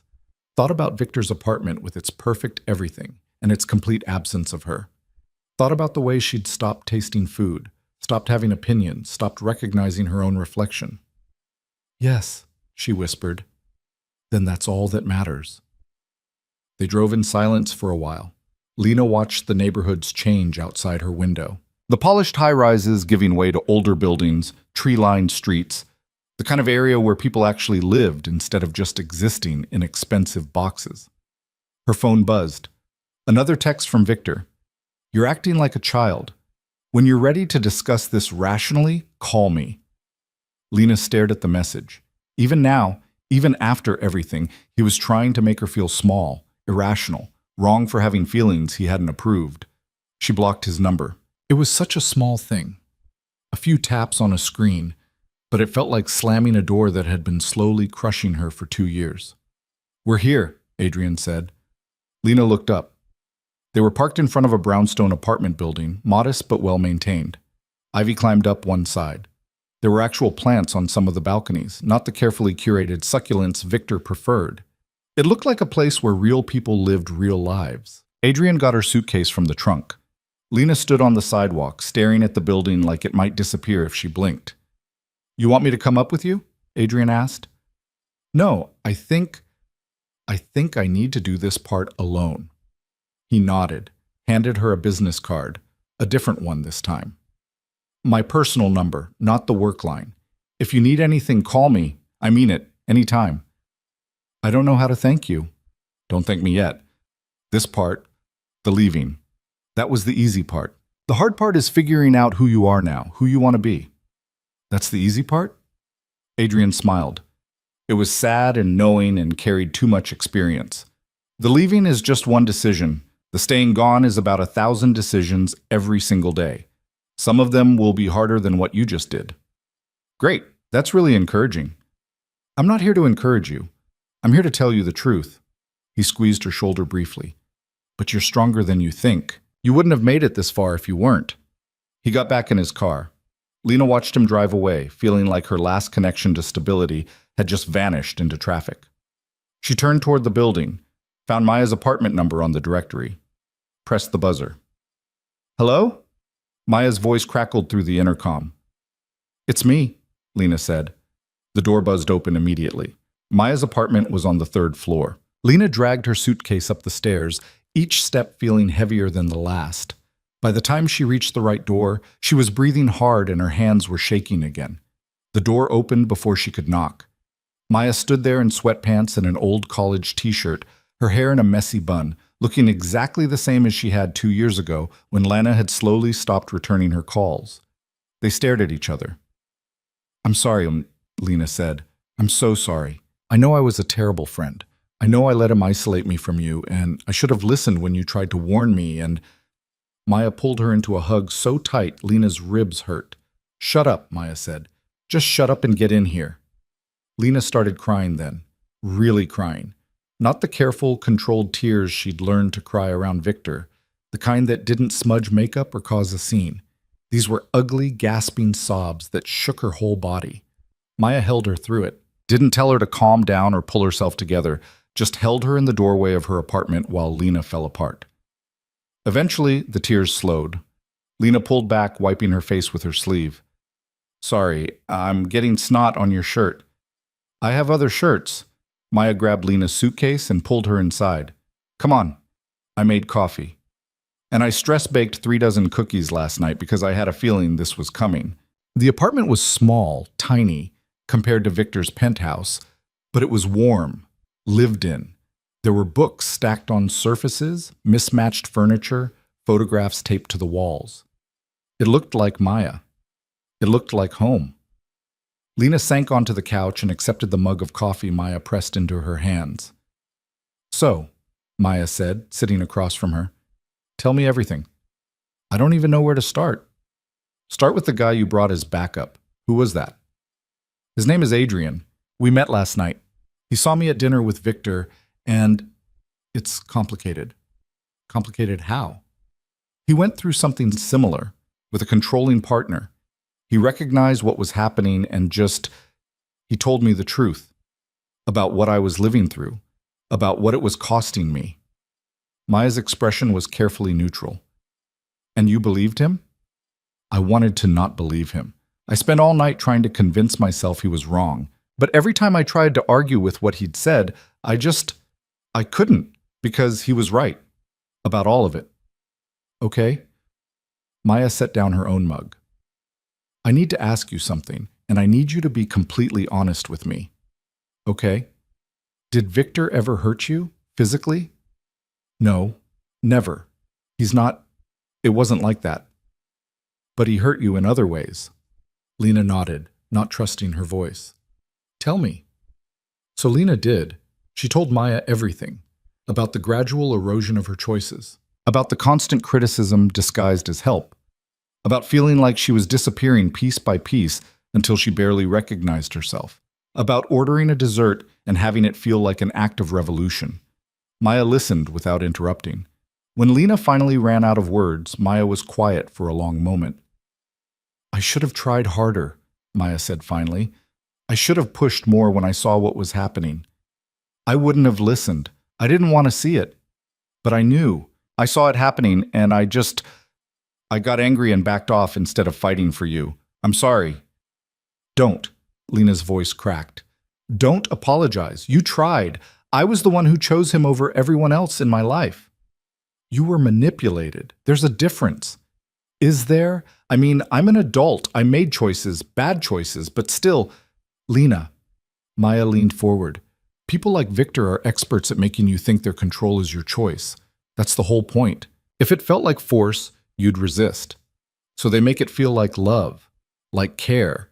Like if you just try harder, be better, trust them more, everything would be perfect." That's exactly what it felt like. Because that's how it works. And it's not your fault for falling for it. It's his fault for weaponizing your trust. Lena felt something loosen in her chest. Permission to be angry instead of just ashamed. Permission to blame the person who'd actually hurt her instead of herself for being hurt. "What do I do now?" she asked. "Now? Now you stay here as long as you need. You eat too many cookies. You cry when you need to cry. You figure out who you are without Victor's voice in your head telling you who to be. I don't have a job. I don't have money. We'll figure it out, one thing at a time." Maya stood up. "But right now you need sleep. You look like you haven't slept in days." "I haven't. Guest room's already made up. Go. Sleep. Everything else can wait." Lena wanted to argue, wanted to make plans, figure out next steps, solve all her problems immediately. But exhaustion hit her like a wave, and she realized Maya was right. She was running on empty. She made it to the guest room, collapsed onto the bed fully clothed. The last thing she thought before sleep took her was that the ceiling was painted light green, her favorite color. Victor had never bothered to ask. Lena woke up disoriented, her heart pounding before she even opened her eyes. For a moment, she couldn't remember where she was. The bed felt wrong. The light coming through the window was the wrong color. Everything smelled different. Not the expensive candles Victor preferred, but something simpler. Coffee, toast, life happening in another room. Then it all came rushing back. The restaurant, Adrian, the confrontation, leaving. She'd actually left. Lena sat up slowly, her body aching like she'd been in a fight. Maybe she had been, just not the kind that left visible bruises. Her phone was on the nightstand. She'd plugged it in at some point without remembering doing it. The screen showed 11 missed calls from a number she didn't recognize. Victor must have called from a different phone after she'd blocked him, and a dozen texts from her mother. She didn't open any of them. Instead, she got up, splashed water on her face in the small bathroom attached to the guest room, and emerged to find Maya in the kitchen, burning something. "Don't judge me," Maya said without turning around. "I stress bake. I don't stress cook. There's a difference." "What are you making?" "Technically, scrambled eggs." In reality, a science experiment on what happens when you forget food exists for 10 minutes. Maya scraped the pan's contents into the trash. "How about cereal?" "Cereal's good." They sat at Maya's small kitchen table, so different from Victor's massive dining table that could seat 12 but never had, and ate cereal in silence. Lena kept expecting to feel guilty, ashamed, terrified. Instead, she just felt tired. Bone-deep tired, like she'd been running a marathon for 2 years and finally stopped. "Your mom's been calling me," Maya said eventually. Lena's spoon stopped halfway to her mouth. "What did you tell her?" "Nothing yet. I figured you'd want to handle it yourself." "She's going to lose her mind." "Probably." Maya crunched her cereal thoughtfully. She liked Victor. Everyone liked Victor. That was the whole problem. He's perfect on paper. Yeah, well, paper doesn't tell you shit about what happens behind closed doors. Lena's phone started buzzing. Her mother again. She let it go to voicemail. "You're going to have to talk to her eventually," Maya said. "I know, just not today. I can't defend myself to anyone else today." "Then don't answer. Today is about you figuring out what you need. Everyone else can wait." But the universe apparently had other plans. 5 minutes later, someone knocked on Maya's door. Not a gentle knock. an insistent, rapid-fire pounding that made both of them freeze. "You expecting someone?" Lena asked. Maya shook her head and moved to the door, looked through the peephole. Her expression went very still. "It's your sister." "Claire?" "Unless you have a different sister I don't know about." Before Lena could respond, Claire's voice came through the door. "I know you're in there, Maya. Mom told me Lena called you. Open the door." Maya looked at Lena, eyebrows raised, a silent question. Lena wanted to hide, wanted to pretend she wasn't here. But Claire would just keep pounding, and Maya's neighbors would complain, and this was happening whether she was ready or not. She nodded. Maya opened the door. Claire stood in the hallway looking like a professional storm system. Designer suit, perfect hair, the kind of put-together that came from years of corporate law training. She looked like Victor, Lena thought with a jolt. Not physically, but in that way of existing in the world like she owned every room she entered. "You blocked Victor," Claire said without preamble. "Hello to you too," Lena replied. Claire pushed past Maya into the apartment. "Do you have any idea what you've done? Victor called Dad last night. Dad called Mom. Mom called me at 6 this morning in hysterics because her daughter is having some kind of breakdown. I'm not having a breakdown." "No? Because from where I'm standing, you just blew up your entire life over what? A bad dinner?" "It wasn't about dinner." "Then what was it about?" "Because Victor seems genuinely confused. He said you left with some strange man, that you've been acting erratic, that he's worried about you." Lena laughed. It came out bitter. "Of course that's what he said." "Is it not true?" "The man is a friend, and I haven't been erratic. I've been honest for the first time in 2 years. Claire crossed her arms. "Honest about what?" "About the fact that Victor has spent our entire relationship trying to turn me into someone else. That he criticizes everything I do. That he treats me like a project instead of a person." "That's not Lena. That's a serious accusation." "It's not an accusation. It's a fact. Victor loves you. He's invested in your growth. There's a difference between being controlling and having standards." And there it was. The same logic Victor used, the same deflection. Lena felt something harden in her chest. "When was the last time we talked?" Lena asked quietly. "Really talked. Not texted, not comments on holiday posts, actually talked." Claire faltered. "I don't know. We've both been busy." 14 months. It's been 14 months since we had an actual conversation. You know why? Because we're adults with lives. Because Victor didn't like you. He said you were too aggressive, too opinionated, that you made me doubt myself. Lena's voice was steady now, certain. And I listened to him. I stopped calling you because it was easier than dealing with his disapproval. I chose keeping him happy over having a relationship with my own sister. Claire's expression shifted. Something uncertain crossed her face. "That's not... I never thought..." "You never thought what? That he was isolating me? That he was slowly cutting me off from everyone who might point out what he was doing?" "Lena, I think you're..." "What? Overreacting? Being dramatic?"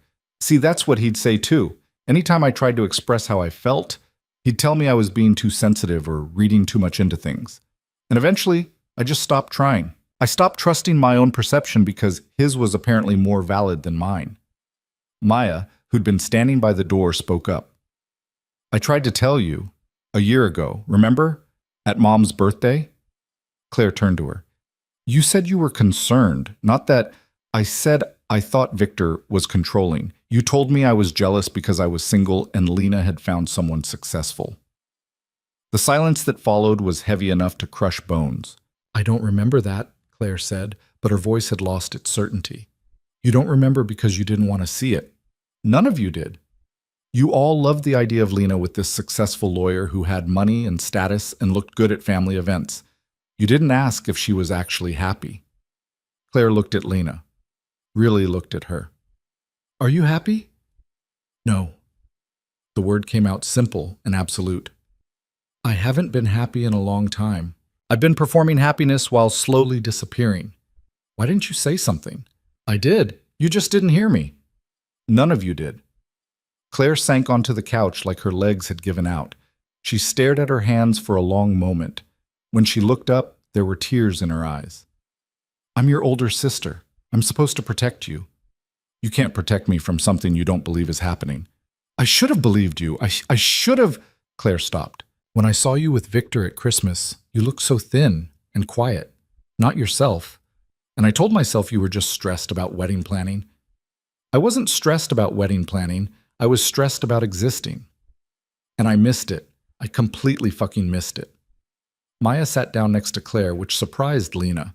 Maya and Claire had never been close, but Maya put a hand on Claire's shoulder anyway.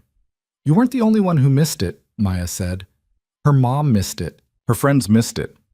I almost missed it, and I've seen this pattern before. People like Victor are really good at looking perfect from the outside. Claire wiped her eyes. What do you need? From me. What do you need? Lena hadn't expected that question. She'd expected judgment, lectures, demands that she try harder to make it work. I need you to believe me, Lena said. I need you to not try to fix this or convince me to go back to him. I need you to just believe that I know what I'm doing even when I have no idea what I'm doing. Okay, Claire nodded. Okay, I can do that. What else? Tell Mom that I'm safe, that I'm fine, that I'll call her when I'm ready, but she needs to stop trying to mediate with Victor. She's going to want to help. Then she can help by giving me space. Claire pulled out her phone. I'm texting her right now, and Dad, I'll handle them. You just do whatever you need to do. Lena felt something loosen in her chest. Not forgiveness exactly, but maybe the beginning of it. Thank you, she said. Claire stood up, hesitated, then crossed the room and pulled Lena into a hug that was awkward and fierce at the same time. I'm sorry I didn't see it, Claire whispered. I'm so sorry. You see it now. That's what matters. Claire left a few minutes later, promising to run interference with their family. Lena watched her go and felt the strangest mix of relief and loss. She'd spent so long feeling completely alone that having someone actually believe her felt surreal. Your sister's intense, Maya said. Yeah, but she means well. Well-meaning and helpful aren't always the same thing. Lena's phone buzzed again. Not her mother this time. A text from an unknown number. This is Adrian. Just checking in. You don't have to respond. Just wanted you to know I'm here if you need anything. She stared at the message. This man who'd appeared in her life 2 days ago was checking on her like they were old friends. It should have felt weird, inappropriate. Instead, it just felt like someone cared whether she was okay. She typed back, I'm alive. Thank you for yesterday. The response came almost immediately. That's all you need to be today. Alive. Who's that? Maya asked, reading over her shoulder. Adrian, the guy from yesterday. The one who helped you get your stuff? Yeah. Is he hitting on you? Lena looked at the message again. There was nothing flirtatious about it, nothing that suggested he wanted anything from her except for her to be okay. No, she said. I don't think so. Good. Because you need about 6 months to a year before you should even think about dating anyone. I'm not thinking about dating. I'm thinking about surviving the next 24 hours. Then let's focus on that. Maya grabbed her keys. Come on, we're going out. Where? Anywhere. You've been inside for 2 days. You need air. Lena wanted to argue, wanted to stay hidden in Maya's apartment where Victor couldn't find her and the world couldn't ask questions she didn't have answers for. But Maya was already pulling on her coat, and some part of Lena recognized that staying inside would just give her more time to second-guess everything. They ended up at a park a few blocks away. It was cold, but the sun was out, and there were people everywhere, jogging, walking dogs, pushing strollers.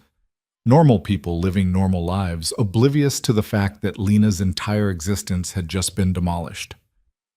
I used to come here, Lena said as they walked along a path lined with bare trees. Before Victor, I'd bring a book and just sit by the pond for hours. When did you stop? He said it was a waste of time, that I should be doing something productive, networking or taking classes or working on self-improvement. Sitting by a pond with a book is self-improvement. Not according to Victor. They found a bench overlooking the water, sat down. Lena watched ducks gliding across the surface and tried to remember what it felt like to just exist without justifying every choice. Can I ask you something? Maya said after a while. Sure. What are you going to do about money? About work? I don't know. I have some savings. Not much. Victor managed our finances, but enough for a few months if I'm careful. And after that? I'll figure it out. Find a job. Any job. I don't care anymore about titles or prestige or whatever. I just need something that's mine. What about your nonprofit experience? You were good at that work. I've been out of that world for 2 years. Nobody's going to hire me. You don't know that.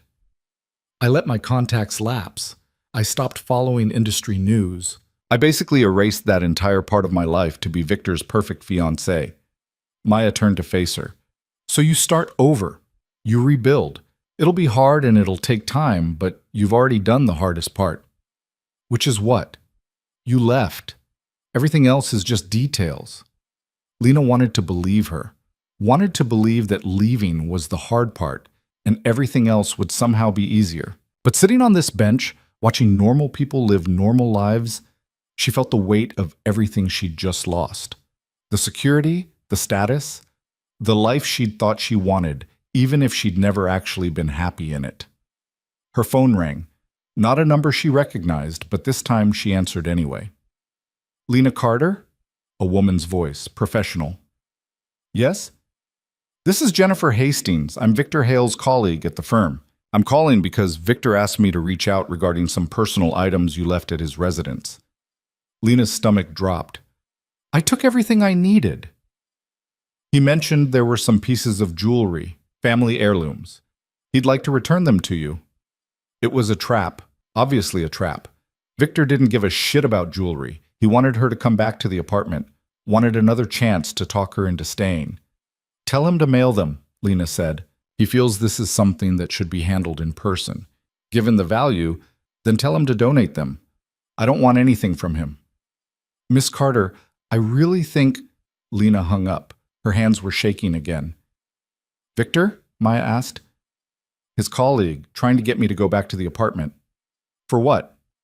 Jewelry, apparently, which is bullshit. He just wants another shot at convincing me I'm making a mistake. Maya's expression hardened. He's not going to stop, is he? No. Guys like Victor don't just accept rejection. They see it as a problem to solve. What are you going to do? Not go back there. Not alone. Maybe not at all. Her phone rang again. Different number. Jesus Christ, Lena muttered, but she answered anyway. What? Whoa. Aggressive. It was Adrian. Bad time? Sorry. I thought you were someone else. Victor's still calling? Through his colleagues now. I blocked his number. Smart. Listen, I know you probably don't want to deal with me right now, but I have something for you. What? A contact. Woman who runs a shelter for people leaving abusive relationships. She's helped me with some of my security work. She knows all the practical stuff. Legal protections, financial resources, therapy referrals. I texted her about your situation. She's willing to meet with you if you want. Lena's first instinct was to refuse. She didn't need a shelter. She wasn't being abused. She was just... Except she was. Maybe not physically, but Adrian's friend would understand that. Would understand all the ways someone could hurt you without ever raising their voice or their hand. Okay, Lena said. Yeah, that would be helpful. I'll text you her info. No pressure, just if you need it. Adrian? Yeah? Why are you doing this? Really? He was quiet for a moment. Because when I left Marcus, I had one person who believed me, just one. And that was barely enough. I'm not trying to be your hero or your savior or whatever. I just don't want you to feel as alone as I did. Lena felt tears prick her eyes. Thank you. Don't thank me. Just call her if you need her. The call ended. Lena sat there holding her phone, staring at the contact information Adrian sent through. Diana Morrison, licensed therapist specializing in coercive control and domestic abuse. You okay? Maya asked. I don't know. Adrian set me up with a therapist who specializes in abusive relationships. That's good, right? It's just saying that word. Abusive. It feels too big, too dramatic. Victor never hit me. He never even yelled that much. Abuse isn't always bruises, Lena. Sometimes it's just someone making you smaller and smaller until you disappear. Lena knew that. Intellectually, she knew that. But knowing it and accepting it as her truth were different things. They walked back to Maya's apartment as afternoon turned to evening. The city felt different now, louder, more chaotic. full of possibilities that were both exciting and terrifying. Lena had spent 2 years in Victor's carefully controlled bubble. The real world felt overwhelming in comparison. Back at the apartment, Maya ordered pizza. Actual pizza with pepperoni and grease, not the artisanal nonsense Victor preferred, and they ate it straight from the box while watching terrible reality TV. It was the most normal Lena had felt in years. Around 9, her phone buzzed with an email. The subject line made her freeze. From Victor Hale. Please read. Don't, Maya said immediately. Whatever it is, don't read it. I have to know what he's saying. No, you don't. You really don't. But Lena was already opening it. The email was long, carefully worded. It started with concern for her well-being, moved into gentle suggestions that she might be experiencing a mental health crisis, mentioned the stress of wedding planning, brought up her family's worry. It was masterful in its manipulation, every sentence designed to make her doubt herself without him ever directly saying she was wrong. And then, at the end, I love you, Lena. I just want you to be happy and healthy. If you need space, I'll give you space. But please, talk to someone professional about what you're going through. I've taken the liberty of making an appointment with Dr. Richardson for Thursday. He's expecting your call. Dr. Richardson, Victor's therapist. The one he'd been seeing for years. The one who'd probably heard Victor's version of their relationship and nothing else. Lena deleted the email without responding. What did it say? Maya asked. That I'm mentally unstable and need therapy with his therapist. Of course he did. Lena set down her phone and grabbed another slice of pizza. You know what the scariest part is? What? 6 months ago, I would have believed him. I would have made that appointment and let his therapist convince me that I was the problem. That if I just tried harder, communicated better, was less sensitive, everything would be fine. But you're not going to do that now. No, but I came so close to never waking up at all. If Adrian hadn't said something that night, if I hadn't ordered that stupid dessert, I might have married Victor, spent my whole life being erased and convinced myself it was love. Maya was quiet for a moment. But you did wake up. You did leave. That's what matters. I keep waiting for it to feel like victory, like freedom. Instead, it just feels like I'm falling and I have no idea when I'm going to hit the ground. Maybe you're not supposed to hit the ground. Maybe you're supposed to learn how to fly. It was such a Maya thing to say, optimistic and corny and somehow exactly right. Lena's phone buzzed again. She almost ignored it, but something made her check. A text from Adrian. That shelter contact I sent you, she said if you need to talk tonight, she's available. No pressure, just options. Lena stared at the message. It was 9 at night. This woman, this stranger, was offering to talk to her at 9 at night because Adrian had asked. She typed back, why is she doing this? Because someone did it for her once. Pay it forward. It's how we survive. Lena looked at Diana Morrison's number, thought about Victor's carefully worded email, about his therapist waiting to convince her she was broken. She called Diana. A woman answered on the second ring. Her voice was warm, grounded. This is Diana. Hi, I'm Lena Carter. Adrian Wolf gave me your number. Lena, yes, he told me a little about your situation. How are you doing? Such a simple question. But the way Diana asked it, like she actually wanted to know, like she could handle whatever answer Lena gave, made something crack open in Lena's chest. I'm scared, Lena admitted.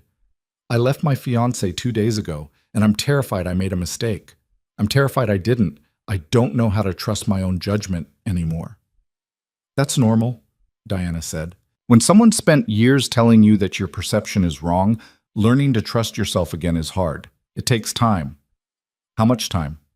There's no timeline. Everyone's different.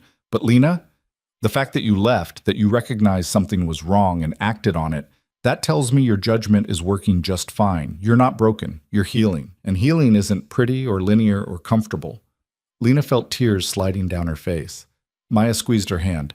He sent me an email, Lena said, suggesting I need therapy with his therapist. Of course he did. That's classic Darvo. Deny, attack, reverse victim, and offender. He's making you question your reality so you'll come back. How do I stop doubting myself? You start small. You make one decision at a time based on what you want, not what someone else wants for you. You notice when you're telling yourself his version of events instead of trusting your own experience. And you get support from people who believe you. I don't even know what I want anymore. I've spent so long adapting to what he wanted that I don't remember who I am. Then you get to figure it out. One choice at a time. What do you want for dinner? What do you want to wear? What do you want to do with your Tuesday? Those tiny choices, they add up. They remind you that you're allowed to want things, that your preferences matter. They talked for another 20 minutes. Diana didn't try to fix anything, didn't offer simple solutions or promise it would be easy. She just listened and validated and reminded Lena that her reality was real. When the call ended, Lena felt exhausted but somehow lighter. Better? Maya asked. A little. She wants to see me next week. Actually talk through everything. Are you going to go? Yeah, I think I need to. They finished the pizza, watched another episode of trashy TV. Lena showered and changed into pajamas that were hers. Not the expensive silk ones Victor had bought her, but her old college ones that were soft and worn and comfortable. She climbed into bed in Maya's guest room and stared at the green ceiling. For the first time in 2 years, she didn't have to report to anyone, didn't have to explain where she'd been, or what she'd been doing, or why she wasn't living up to someone else's expectations. She was just Lena, scared and uncertain and completely untethered, but free. 3 weeks later, Lena stood outside the building where she'd worked before Victor, staring up at the familiar brick facade like it might disappear if she blinked. The nonprofit was still there, somehow exactly the same. A little shabby, perpetually underfunded, stubbornly optimistic about changing the world despite evidence to the contrary.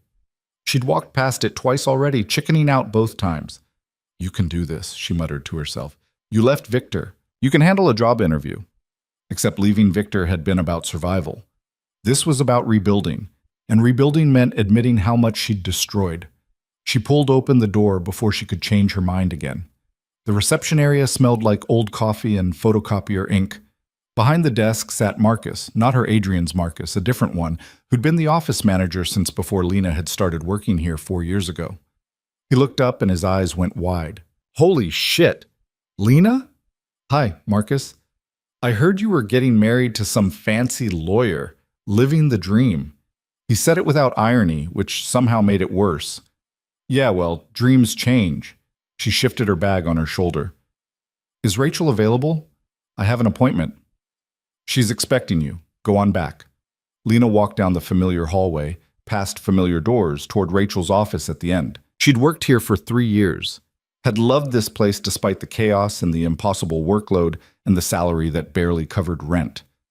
And then Victor had convinced her it was beneath her, that she could do better, that staying here was settling. She knocked on Rachel's door. Come in. Rachel looked exactly the same, 50-something, gray hair and a messy bun, glasses on a chain around her neck, wearing a cardigan that had definitely seen better days. She glanced up from her computer and broke into a genuine smile. Lena Carter. I was starting to think you were a myth. Hi, Rachel. Sit, please. You want coffee? It's terrible, but it's caffeinated. I'm good. Thanks. Lena sat in the same chair she'd sat in 100 times before, back when she'd had a purpose beyond making herself acceptable to someone else's standards. Rachel studied her for a moment. So, your email was vague, said you were interested in opportunities here. I'm guessing there's a story. There's definitely a story. Want to tell it? Lena had practiced this in Maya's bathroom mirror that morning, had prepared a professional explanation about life changes and career realignment and pursuing her passion again. But sitting across from Rachel, who'd once covered for her when she'd cried in the supply closet over a case that had gone badly, who'd fought the board to give her a raise she desperately needed, who'd actually given a shit about her as a person, the practiced speech disappeared. I left my fiancé 3 weeks ago, Lena said, the one I quit to be with. Turns out he was slowly destroying me and I was too deep in it to notice. I've been living with a friend, trying to figure out who I am without someone telling me. And I need a job. I need purpose. I need to remember what it feels like to do something that matters. Rachel was quiet for a long moment. Then she leaned back in her chair. Well, that's the most honest opening I've heard in years.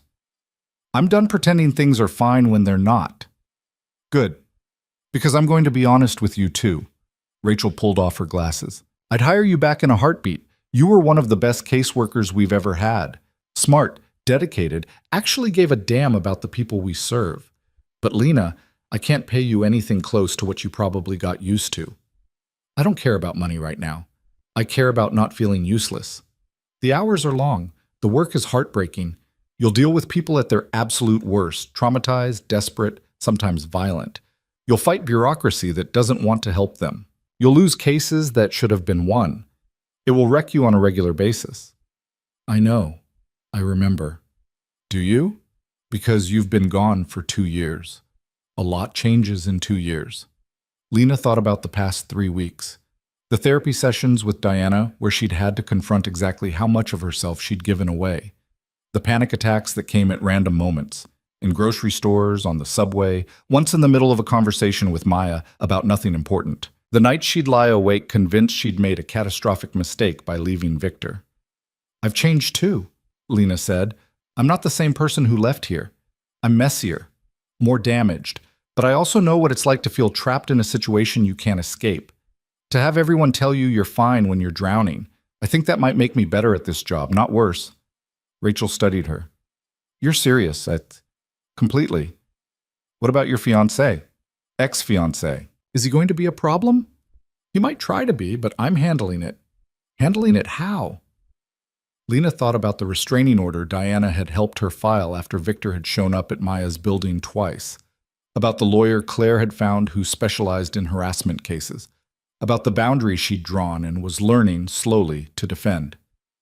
I have legal support and a therapist, and friends who actually believe me when I say something's wrong. I'm not alone anymore. That makes a difference. Rachel was quiet, considering. Then she smiled. When can you start? Are you serious? I'm desperate for good people, Lena, and you were always good people. Whatever happened with your ex, that doesn't change the fact that you're exactly what we need here. So yeah, I'm serious. When can you start? Lena felt something crack open in her chest. Not breaking, opening, like a door she'd thought was permanently sealed, suddenly revealing light on the other side. Monday? She managed. Monday works. Same role you had before. Different clients, same chaos. Welcome back. They shook hands. Lena walked out of Rachel's office feeling like she'd just reclaimed a piece of herself she'd thought was lost forever. Marcus looked up as she passed. You're smiling. That mean what I think it means? I start Monday. Damn. The prodigal daughter returns. We should get drinks to celebrate. Yeah, maybe. Let me get through my first week without a breakdown first. She walked out of the building into cold afternoon air and pulled out her phone. She had a text from Adrian. How'd it go? He'd been checking in regularly since that first phone call. Never pushy, never demanding, just there. She still didn't entirely understand why he cared, but she'd stopped questioning it. Sometimes people just helped because they could. She typed back, I got the job. His response was immediate. That's incredible. Proud of you. 2 words that Victor had never said. Not once in 2 years. Lena was halfway back to Maya's apartment when her phone rang. Unknown number. She almost didn't answer, but something made her pick up. Lena Carter? A man's voice, official sounding. Yes? This is Detective Chen with the City Police Department. I'm calling regarding the complaint you filed against Victor Hale. Lena's stomach dropped. Is everything okay? That depends on your definition of okay. Mr. Hale was picked up this morning after violating the restraining order. He was found outside your friend's building, 3rd time in 2 weeks. Oh my God. He's being held pending a hearing. I need you to come down and make a formal statement. Can you do that? Lena found a bench and sat down before her legs gave out. Yes? When? Tomorrow morning work, 9 a.m.? I'll be there. The call ended. Lena sat there staring at her phone, trying to process what she'd just heard. Victor had been arrested. Actually arrested. The man who'd spent 2 years convincing her that he was always in control, always right, always 3 steps ahead of everyone else. He'd lost control. Over her. She called Diana immediately. I heard, Diana said before Lena could speak. Detective Chen called me too. Are you okay? I don't know. I think so. He can't get to me now, right? If he's in custody, he'll probably make bail. But the violation of the restraining order strengthens your case. This is good, Lena. It shows a pattern of harassment. It doesn't feel good. It feels scary. Scary is normal, but you're safe. You have protection, and you're not alone in this. After the call, Lena just sat on the bench for a while, watching the city move around her. People going to jobs, meeting friends, living lives that probably had their own complications but looked simple from the outside. Her phone buzzed. A text from Maya. Claire called. She heard about Victor. Are you okay? Do you need me to come get you? Lena smiled despite everything. 3 weeks ago, she'd had no one. Now she had people checking on her, worrying about her, ready to show up when she needed them. She typed back, I'm okay. On my way home. I got the job. Maya's response was immediate and enthusiastic. Shut up. That's amazing. We're celebrating tonight. Lena walked the rest of the way to Maya's apartment feeling strange. Not happy, exactly. Not relieved, but something closer to hopeful than she'd felt in years. That evening, Maya ordered Chinese food and Claire showed up with wine and Adrian came by with flowers, which made everyone raise their eyebrows until he explained that his neighbor had too many from her garden and was giving them away. They sat in Maya's tiny living room, eating dumplings straight from the containers, and for the first time since leaving Victor, Lena felt like maybe she could actually do this, build a new life, become someone she recognized. Tell me about the job, Claire said. What will you be doing? Casework with families in crisis, helping them navigate social services, find housing, access resources, same thing I did before. That's important work. It is. It's also exhausting and heartbreaking and pays almost nothing. But it's mine. It's something I chose because I wanted it, not because someone told me I should want it. Adrian raised his glass. To choosing things for yourself. To choosing things for yourself, they echoed. Later, after Claire had left and Maya had gone to bed, Adrian and Lena sat on the apartment's small balcony, watching the city lights. You doing okay? Adrian asked. Really? I don't know. I got a job I'm excited about. Victor got arrested. I should feel victorious or relieved or something. Instead, I just feel tired.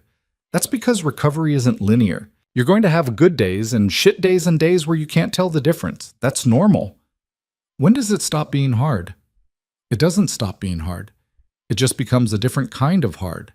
The heart of building instead of the heart of surviving. Lena was quiet for a moment. Can I ask you something? Sure. Why do you keep checking on me? You don't owe me anything. We barely know each other. Adrian was quiet for a long moment, staring out at the lights.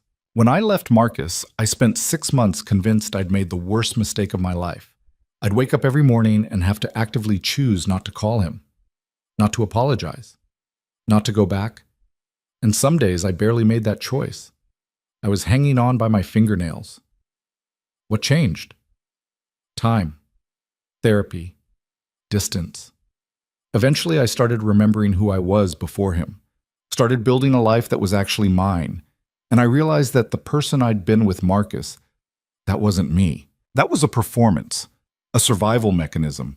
The real me had been buried so deep I'd almost forgotten they existed. How long did it take? A couple of years before I felt like myself again. And even now, I sometimes catch myself doing things his way instead of my way. It's like muscle memory. You have to retrain yourself to make choices based on what you want instead of what someone else would approve of. That's terrifying. It is, but it's also the only way to actually live instead of just existing. Lena thought about that, about the difference between living and existing. She'd been existing for 2 years, maybe longer. Thank you, she said, for seeing me that night, for saying something when you could have just minded your own business. You would have found your way out eventually. I just happened to be there when you were ready to see it. You think so? I know so. Because the Lena who ordered that chocolate souffle, she was already fighting back. She just needed someone to tell her it was okay to fight. They sat in comfortable silence for a while. Then Adrian stood up. I should go. You've got a big day tomorrow with the police statement. Yeah. You want company? For the station? Maya's coming with me, but thank you. Adrian nodded, started to leave, then turned back. Lena, one more thing. What? You're going to be okay. I know it doesn't feel like it right now, but you're going to be okay. After he left, Lena sat on the balcony for a long time, thinking about everything that had happened in the past 3 weeks, about how much had changed and how much still felt impossibly hard. Her phone buzzed, a text from a number she'd blocked weeks ago, but that had somehow gotten through. Victor, you've ruined everything. My reputation, my career, my life. I hope you're happy. Lena stared at the message. 3 weeks ago, it would have destroyed her, would have sent her into a spiral of guilt and self-doubt. Now she just felt tired. She typed back, I didn't ruin your life, Victor. I just stopped letting you ruin mine. Then she blocked the number again and went inside. The next morning, Lena sat in a sterile room at the police station, giving her statement to Detective Chen while Maya waited outside. She told him everything, the gradual isolation, the constant criticism, the way Victor had shown up at Maya's building 3 times despite the restraining order. He never threatened you physically? Detective Chen asked. No, but he didn't have to. He made it clear that leaving him would ruin me, that I was nothing without him. That's a different kind of threat. And you believe he's dangerous? Lena thought about Victor's controlled rage when she'd left, the cold certainty in his voice when he'd promised she'd regret it. I believe he's someone who can't handle losing control, and I don't know what he'll do now that he's lost it completely. So yeah, I think he's dangerous. Detective Chen nodded and took notes. We're going to recommend he stay away from you as a condition of bail. If he violates it again, he'll be looking at jail time. In the meantime, I'd suggest varying your routine. Don't go places alone if you can help it. Let people know where you are. I'm already doing that. Good. Stay smart. Guys like this, they don't let go easily. The hearing was scheduled for the following week. Victor made bail within 24 hours, which didn't surprise Lena. He had money, connections, lawyers who could make problems disappear. But this problem wasn't disappearing. She showed up to the hearing with Claire, Maya, and a folder full of documentation Diana had helped her compile. Emails, texts, photos of Victor waiting outside Maya's building. A timeline of his escalating behavior. Victor was there with his lawyer, looking every bit the successful professional being wrongly accused. He didn't look at Lena once during the entire proceeding. The judge reviewed the evidence, listened to both sides, and ruled that the restraining order would remain in place with stricter conditions. Victor was ordered to stay at least 500 feet away from Lena at all times and prohibited from any form of contact. His lawyer argued. The judge wasn't interested. Mr. Hale, I'm going to be very clear, the judge said.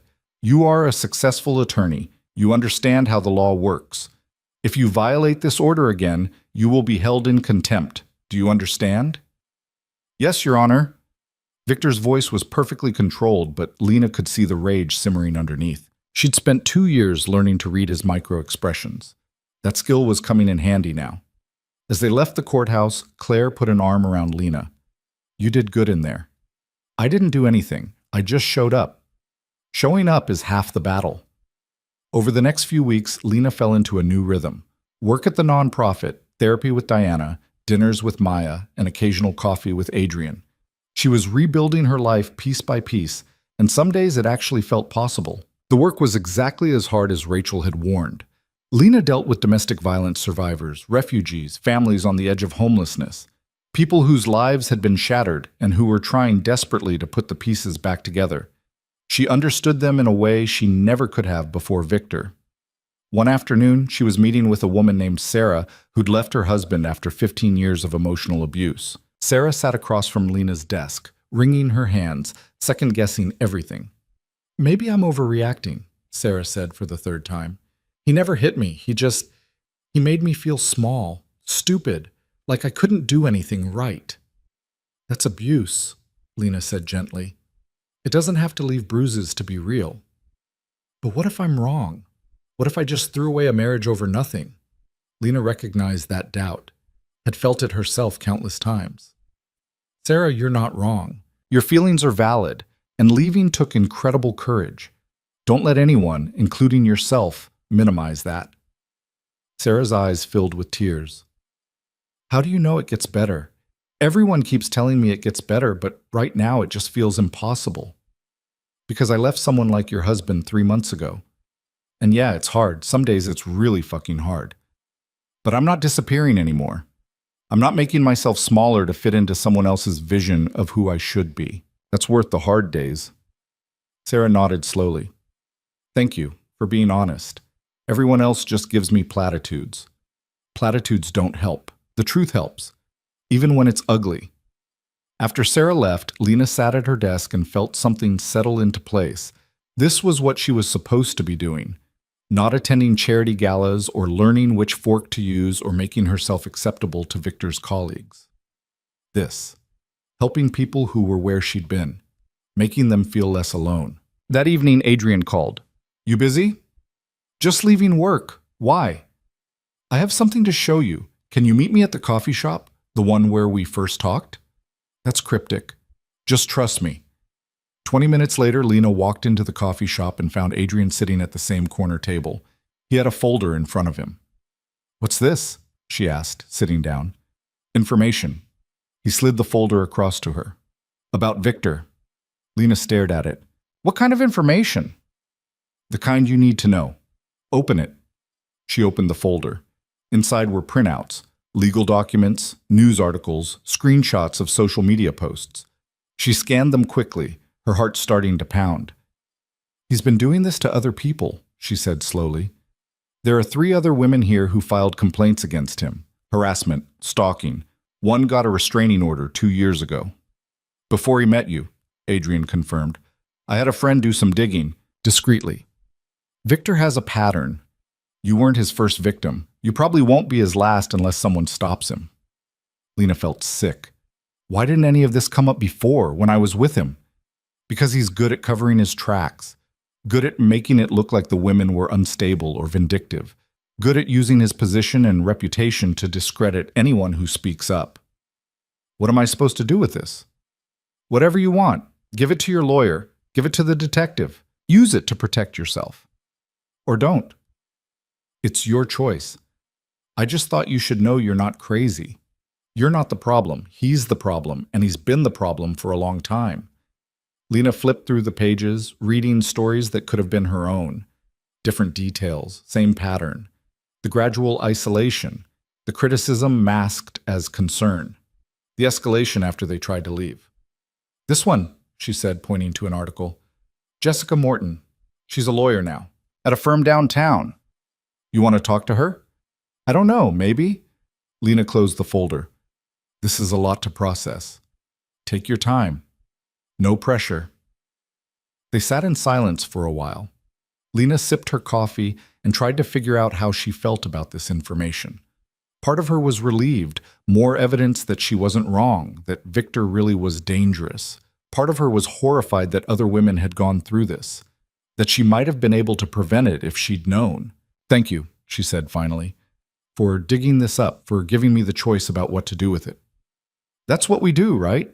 Give each other choices when someone tried to take them all away.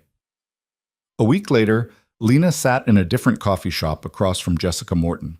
Jessica was 40, impeccably dressed, with the kind of confidence that came from surviving something terrible and choosing to thrive anyway.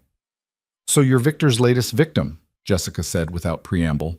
Ex-fiancée technically, but yeah, I guess I am. How long did it take you to leave? 2 years. Jessica nodded. Took me 3. And another year after that to stop doubting myself. Was it the same? The control, the criticism, the making you feel crazy? Every single time I tried to have an opinion that differed from his, he'd explain why I was wrong. And he was so calm about it, so rational, that I started believing him, started thinking my instincts were broken. That's exactly what happened to me. It's what he does. It's not personal. It's just his pattern. He finds women who are kind, who want to believe the best in people, and he slowly erodes their sense of self until they're completely dependent on him. Lena felt validation and horror in equal measure. I filed a police report, got a restraining order, but I keep wondering if it's enough. If he'll just move on to the next person. He will, unless we stop him. How? Jessica leaned forward. I've been talking to the other women, the ones who got away. We're considering a civil suit, pattern of behavior, emotional abuse, harassment. It won't put him in jail, but it might damage his reputation enough that he thinks twice before doing it again. You want me to join the suit? I want you to consider it. No pressure. But the more of us who speak up, the harder it is for him to dismiss us as vindictive exes. We become a pattern, evidence, truth. Lena thought about Sarah, sitting in her office, second-guessing her decision to leave. Thought about all the women who might meet Victor next, who might not escape. "I'll do it," she said. "You're sure? It won't be easy. He'll fight back. He'll try to discredit you. Let him try. I'm not the person who was too scared to order dessert anymore. I'm the person who walked away. And I'm not going back to being silent." Jessica smiled. "Good. Because we need people who are ready to fight." Over the next month, Lena worked with Jessica and 2 other women to build their case. It was exhausting and triggering and forced her to relive things she'd rather forget. But it was also empowering in a way she'd never expected. She wasn't alone. She'd never been alone. Victor had made her feel isolated, but there were others who understood, who believed her, who were ready to stand with her. The lawsuit was filed on a Tuesday. By Wednesday, the legal community was buzzing about it. Victor's firm issued a statement denying everything. His lawyer called the women disgruntled former partners seeking attention. But the evidence was solid. Emails, texts, testimony from friends and family who'd watched these women change. Medical records showing stress-related illness, restraining orders, police reports. Victor couldn't explain all of it away. 3 weeks later, Victor's firm quietly asked him to take a leave of absence while they investigated the allegations. It wasn't a win, exactly, but it was something, and for Lena, it was enough. She was sitting in her small office at the nonprofit when Adrian called. "Did you see the news?" he asked. "About Victor's firm?" "Yeah, I saw. How do you feel?" "Tired, relieved, sad that it took 4 women speaking up to be taken seriously. But mostly, I feel free, like I can finally breathe without looking over my shoulder." "That's good. That's really good." There was something in his voice, something Lena couldn't quite place. "Are you okay?" she asked. "I'm fine, I'm proud of you. What you did took courage." "I had help, a lot of help." "Yeah, but you're the one who chose to fight. That matters." After the call ended, Lena sat at her desk and looked around her small office. It wasn't much, cramped, outdated, with a window that didn't quite close properly. But it was hers. She'd earned it, chosen it, built it with her own decisions instead of someone else's expectations. That evening, she met Maya, Claire, and Adrian for dinner at a small Italian place that served wine in mismatched glasses and had checkered tablecloths that had seen better days. "To Lena," Claire said, raising her glass, "for being braver than any of us gave her credit for." "I wasn't brave. I was desperate." "Sometimes those are the same thing," Adrian said. They ate pasta and drank too much wine and laughed about stupid things that had nothing to do with Victor or lawsuits or restraining orders. And for the first time in months, Lena felt like she was part of something real instead of performing for an audience. Later, walking back to Maya's apartment, Lena and Adrian fell into step together while Maya and Claire walked ahead, arguing about something neither of them actually cared about. "Can I ask you something?" Lena said. "Always." "Well, that night at the restaurant, why were you really watching me? And don't say you just recognized the dynamic. There was something else." Adrian was quiet for a long moment. "You reminded me of someone." "Who?" "Me. 3 years ago. Sitting across from Marcus, making myself smaller with every breath, convinced that if I just tried harder, he'd love me the way I needed to be loved." He glanced at her. "I saw you doing the same thing, and I couldn't just walk away without saying something, even though it wasn't your business." "Yeah, even though." He smiled slightly. "Sometimes the right thing to do is none of your business." "I'm glad you made it your business." "Me too." They walked in comfortable silence for a while. Then Lena stopped. "Adrian?" "Yeah?"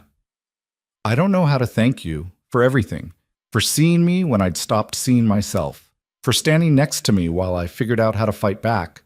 For being, I don't know, a friend when I needed one. You don't have to thank me. I do, though, because you didn't have to help me. You chose to. And that choice changed my life." Adrian looked at her for a long moment. "You changed your own life, Lena. I just reminded you that you could." 6 months after leaving Victor, Lena stood in front of her own apartment, a tiny studio that Maya had helped her find, that she'd furnished with secondhand furniture and plants she was learning not to kill.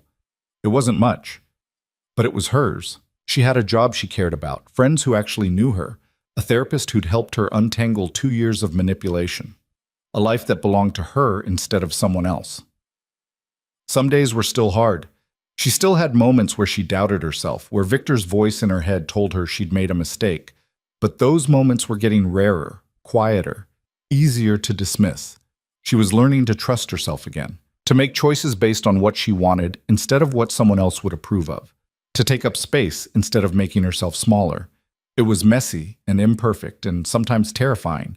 It was also the freest she'd ever been. Her phone buzzed, a text from Adrian. "Coffee tomorrow. I have news." She smiled and typed back, "Only if I get to choose where we go. Deal. Your choice matters." And somehow those 3 words meant more than any grand declaration ever could. Because her choice did matter. Her voice mattered. She mattered. Not because someone told her she did, but because she'd finally learned to believe it herself. Lena looked around her small apartment, at the green walls she'd painted herself, at the books she'd bought because she wanted to read them, at the evidence of a life she was building one choice at a time.